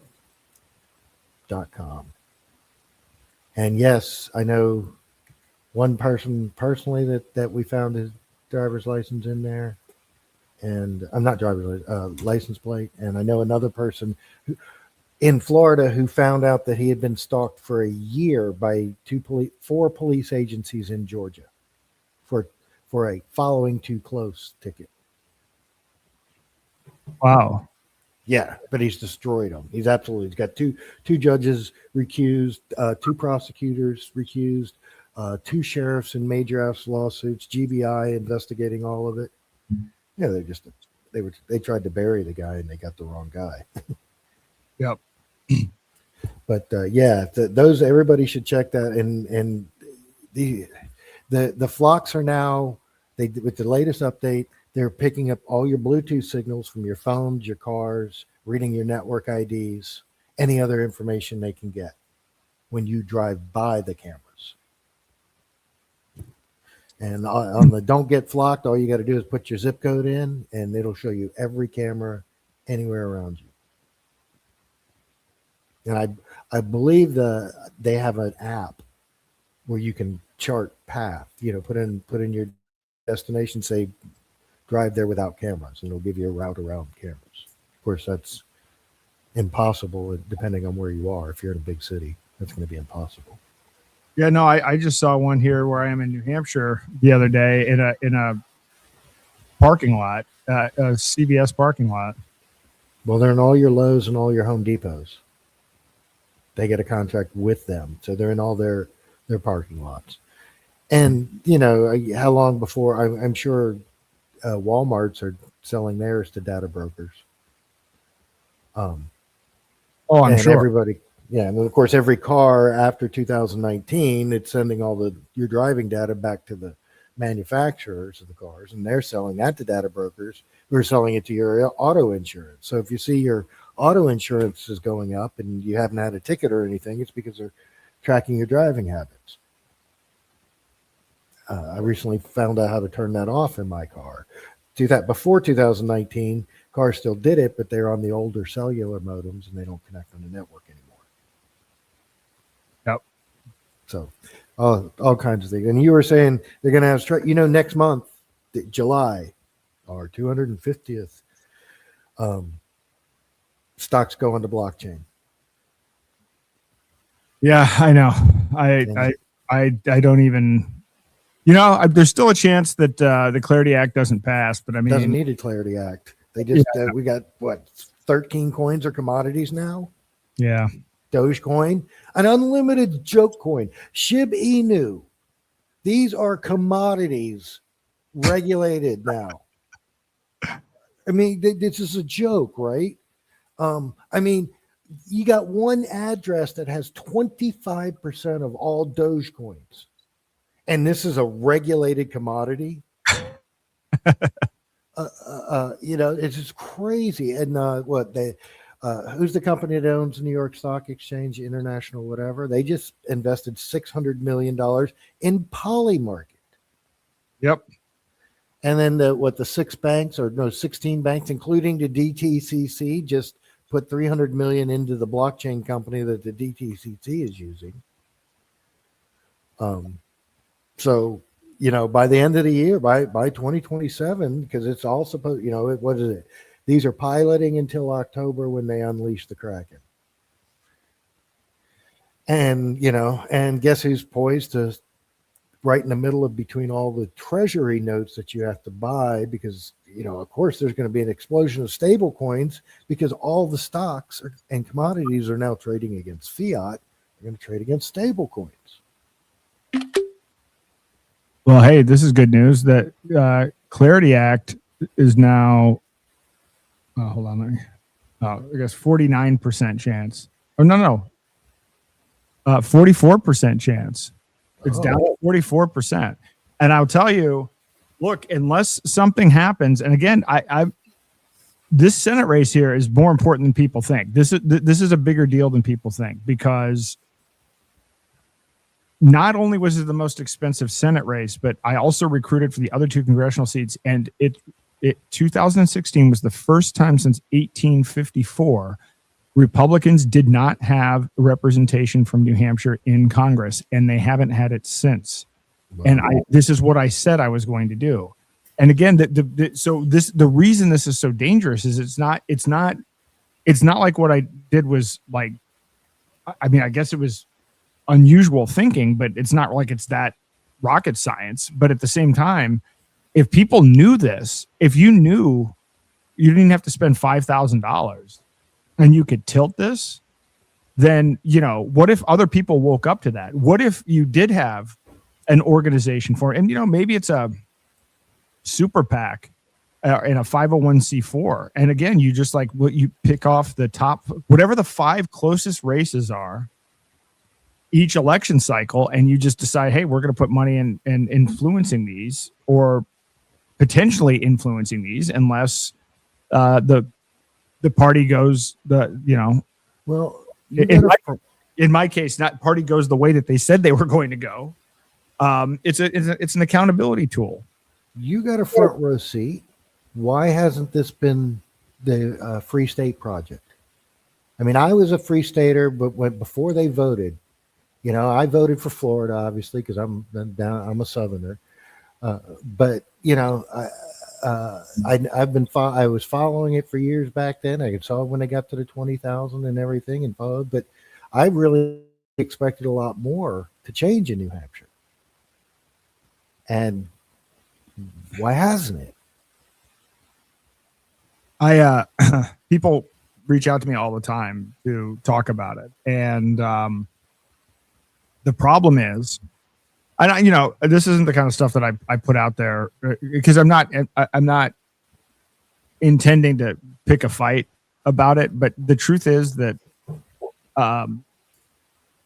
15 years ago, when my wife was the head of the NHLA, I went back and I did a comparison of the size of the government and then the effect of how much influence the federal government has on the state. And in 2010, 2011, they actually cut the budget by 11%, like actual cut, not, reduction in increase, the actual cut. And that now we have all these free staters in the House, and the majority leader is a free stater, and they're increasing spending by like $1 billion. The federal government now has like 33% of our funding now comes from the federal government, which is up like 33% or something in 15 years. And I've got to tell you that one of the problems. So I do these every day. I do 2 of these state reports. There's like a meme and a little report on technocracy. In New Hampshire, most of the technocratic stuff that's been pushed in New Hampshire has been pushed by free staters. There's an actual, and I was kind of horrified. There's a big data center push. There's a whole other stuff. So I actually think that there's cronyism going on. And it's like I said at the very beginning of this, I've never seen a situation where someone got political power and didn't become corrupt. And I don't think it's any different in the Free State Project. But what I say to people about that is I still moved to New Hampshire, but like not for the political stuff. The political stuff is actually kind of a disaster here. And I won't share all of the conversations that I've had with some people, like elected officials, people that are elected, call me and tell me kind of what's going on the inside. And it's not great. It's typical, right? It's what you would expect from politics in general. But I guess, to a certain degree, I think people thought you'd get more out of the Free State Project. I mean, people signed the statement of intent said, the maximum effort to where the maximum role of government is the protection of life, liberty, and property, right? I mean, people sign that intent. I mean, I actually talked about the ditch the dollar intent, and then you have people that come here and then they become, they vote for entitlements, they vote for federal government expansion, they vote for crony projects, they vote for technocracy. The last thing somebody wants me to do is point the AI system on the bills as to how they rate based on the statement of intent, because that would not come out very favorably. That would be a different rating than the NHLA puts out.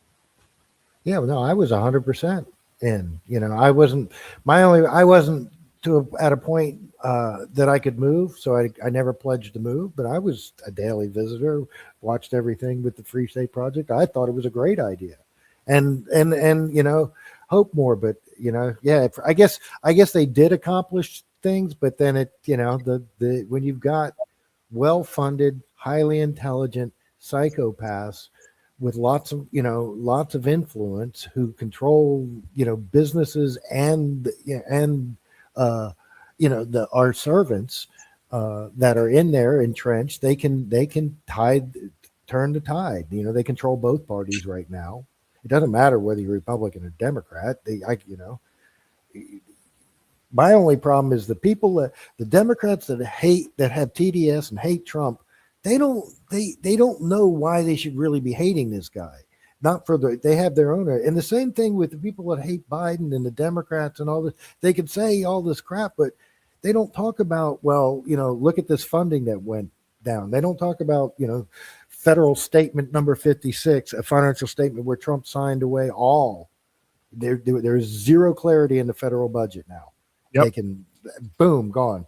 And what? I just saw it again. There's 6,000 patents that the government just said, oh, no, we're taking that. And any agency in the government can simply say, no, that's our realm. And they take your patent away and bury it. Oh yeah. Yeah, no.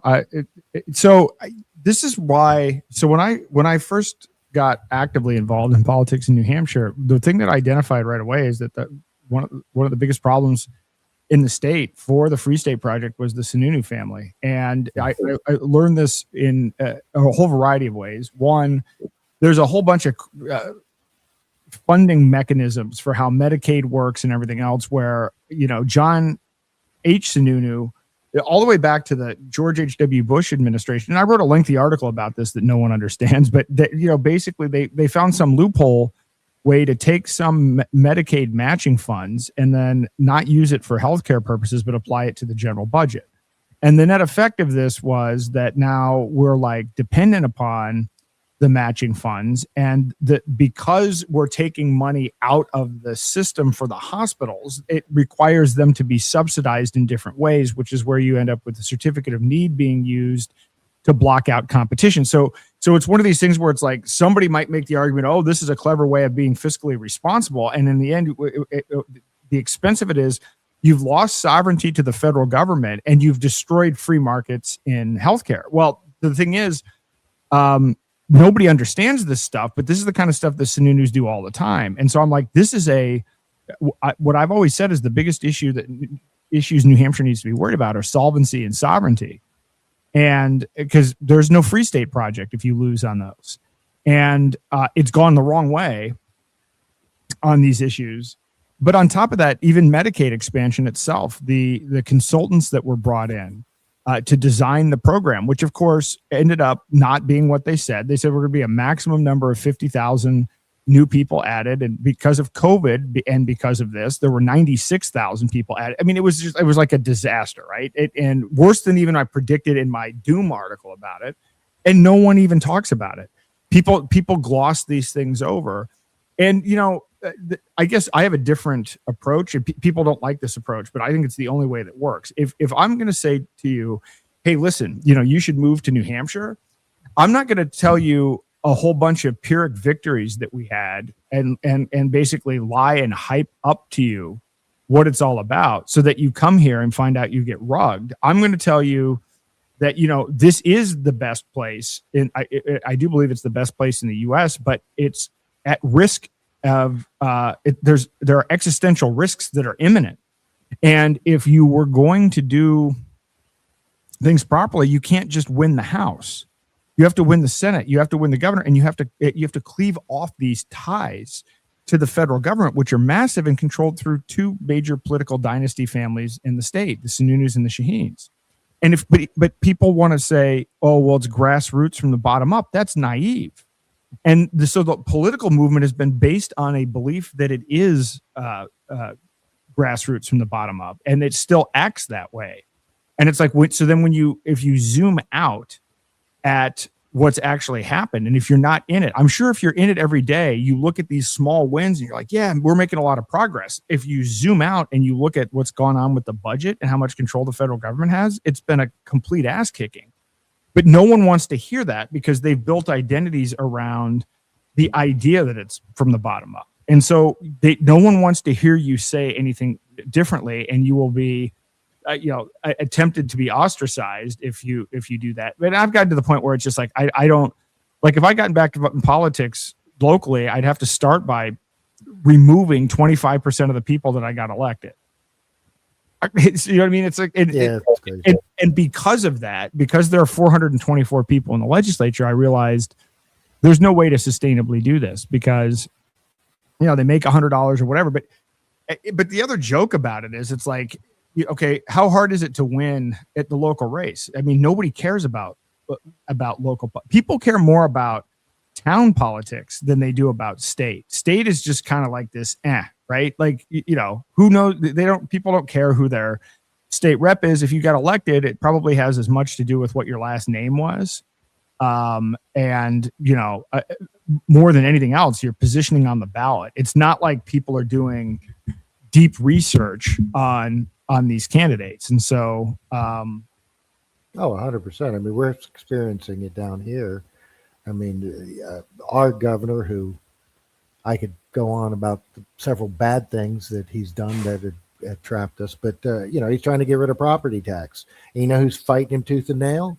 The friggin' Republican Party. Yeah. In fact, they got it. So it's going on the ballot for but the head of the Florida Senate was able to use legal maneuvering to keep school tax in there. So they got rid of property tax for everything except for schools now, or we'll vote it in. And I mean, they wrote 7 bills. The Republicans did, so that none of them would get enough. So DeSantis had to pull some special maneuvering with a special session just to get them to vote on the one bill. because they wouldn't vote on it. It's crazy. And then, it is. Every state has that. I just watched someone get completely lost his house, kicked out of state in Tennessee for nothing because he wouldn't, play ball with the good old boys or whoever the dynasty was in his area. It happens everywhere. That's why we need your legal stuff, and we need to be able to do this on a county level and do it on a city level and on a state level. Kill them with lawfare. Yeah, no, I really think that it's a huge opportunity. We'll see how transferable it is. I guess that the question is I don't know how transferable it is. I don't know how much of this is because of the way that I have everything set up. I don't know how hard that's going to be to transfer that knowledge, but it's worth spending the time to make it easier. I mean, at some point, once I have all of the data, all of the laws and as much of the case histories and everything and all of the rules, I mean, I could set up an agent system and just have a computer running that's just constantly updating all of that stuff all the time, and then allow people to access it. It's a worthy cause, and if it costs money, that's something that would be pretty easy to raise money for, I think. Yeah. I'm very interested, as I said, to see what this one guy has with his pattern recognition on cases. And there's other ways too. Like have I ever mentioned constitutional notices and affidavits to you? I don't think so. This is what I used to smack my school board around. I got them to drop the mask mandate, and then later to draw a month and a half later to drop a lawsuit against the governor. It's a form of, through notices, you point out where their actions are violating the Constitution and their oaths, and you give them whatever time to 2-3 weeks to correct the actions. And if they don't, you get a sworn affidavit, and you say if they still don't correct it after 5 days, that you can put a fine in there, and they have to go to mediation of your choice. You stay out of the courts. You don't have to go into the court system. That's what people don't understand, because the courts are corrupt. So if you can literally use constitutional affidavits to force any government person to abide by the Constitution. And it's been used. It was used during COVID. I know 2 places in Arizona. Was Arizona? I think so. Yeah. One won 450,000. One business that got shut down. The other one won like 1.2 million using and they won it in arbitration and got paid. So that's something. I've got a bunch of stuff on that, and I want to feed that to the AI also and teach it those things, because I think there's a lot of lawfare out there that they've made these false courts, like family court. Family court's not a court; it's a tribunal. I know. And those judges are paid from whatever they make you pay in, anger management and restitution and all this. They get matching funds from the Social Security funds. I know. They're not paid by the state. Title IV. Yeah, it's ridiculous. Yeah. And then if you actually read, they use Title 42 to take kids away from people, right? Title 42 is not a little non-positive. It's actually an editorial conglomeration of a bunch of other laws, but it's actually the 39 Social Security Act is the portions of Title 42 that they use to take kids. It says right in there, no child can be taken away from a parent can be taken away at the objection of either parent. That's what it says. Nothing in this law can be used to take a child away take custody of a child if either parent, doesn't have to be both, just one of them says no. Nothing in that law, but they use it time and time again because people don't know. It's pretty clear. The laws this law for title. What is it? Title 18. Color of law. How many people how many officials, especially on local levels, could be literally civilly liable, not against their bond, but against their own selves for using color of law on people. Yeah, they make up these friggin' laws that don't, arrest them. You got to move. You got to leave. You got to, give me your phone. It's evidence now. I see him just do all, and then as I say, I know a buddy that got his house taken away not taken away, stolen, using maneuvers like this. Yep. So, all right, Aaron, great show. I'm going to bow out. All right, sounds good. Thank you for coming on, and we'll see Thanks you for next. listening to me. We'll see you next week. All right, have a good one. Sounds good.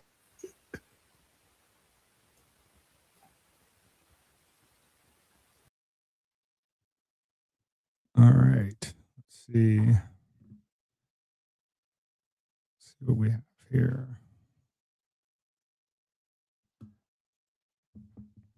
Let me.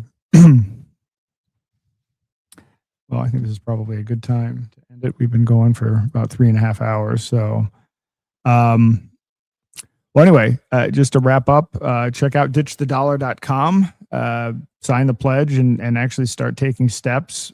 Check out the Daylight Phone, check out day2026.com, and stay tuned. So next week we'll have a big episode. It's good. I know we're going to cover at least two things. We're going to cover the hearing in front of the Ballot Law Commission, and hopefully this time next week, I will have been, approved and will have been victorious. Otherwise, we'll be talking about the emergency temporary restraining order that I will have filed in federal court. But either way, there will be big updates there. The other thing is I want to do a big enemies of the state wrap up, because it's it's been announced that Trump might be pardoning up to 250 people to celebrate the 250th anniversary, and so hopefully our prisoners are on it. So I want to do a big recap. So I'm going to be putting out a lot of content over the next week about these prisoners, and so I ask you to share that content, and if you can, sign their petitions or donate to them if you can. And I would actually say I'd put at the top of that list right now Roman Storm. So go to freeromanstorm.com. As we discussed last week, Roman lost on 2 of the minor counts last time, and then deadlocked on 2 others. And then they decided to retry him on those 2. So now he is facing 45 years total in prison. And he's not sitting on massive amounts of money because he was an open source developer. He was in fact not doing any of the stuff that people have claimed. And so he's had to crowdsource money. And these lawsuits in the Southern District of New York cost $10 million plus each. So the retrial is going to cost another $10 million. So he, as it stands right now, of all of the prisoners, he is facing the longest potential sentence, and he has the largest legal fees ahead of him, and could use the help. So please consider contributing to freeromanstorm.com. So, but with that said, next week should be a pretty interesting one. One way or the other, there's going to be a lot of big news next week, and a big push towards raising awareness about these crypto prisoners. So until next time, have a great week.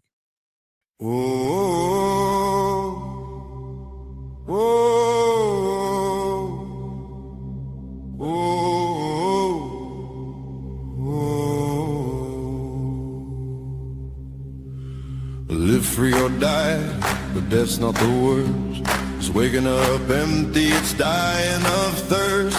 Trading your days for insurance and pills, while the machine builds your cage and you're paying the bill.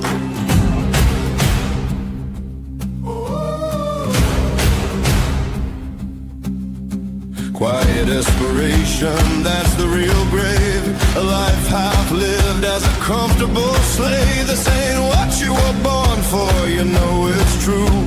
You feel it in your chest, breaking through. They're wiring the walls, closing in, tracking your dollars underneath your skin. Left and right, same throne, same crown. No one stands up, no one makes a sound. They hand you a ballot like it means something real. 2 wings of one bird, same deal, same steel. We say no, no to the change, no to the dollar running through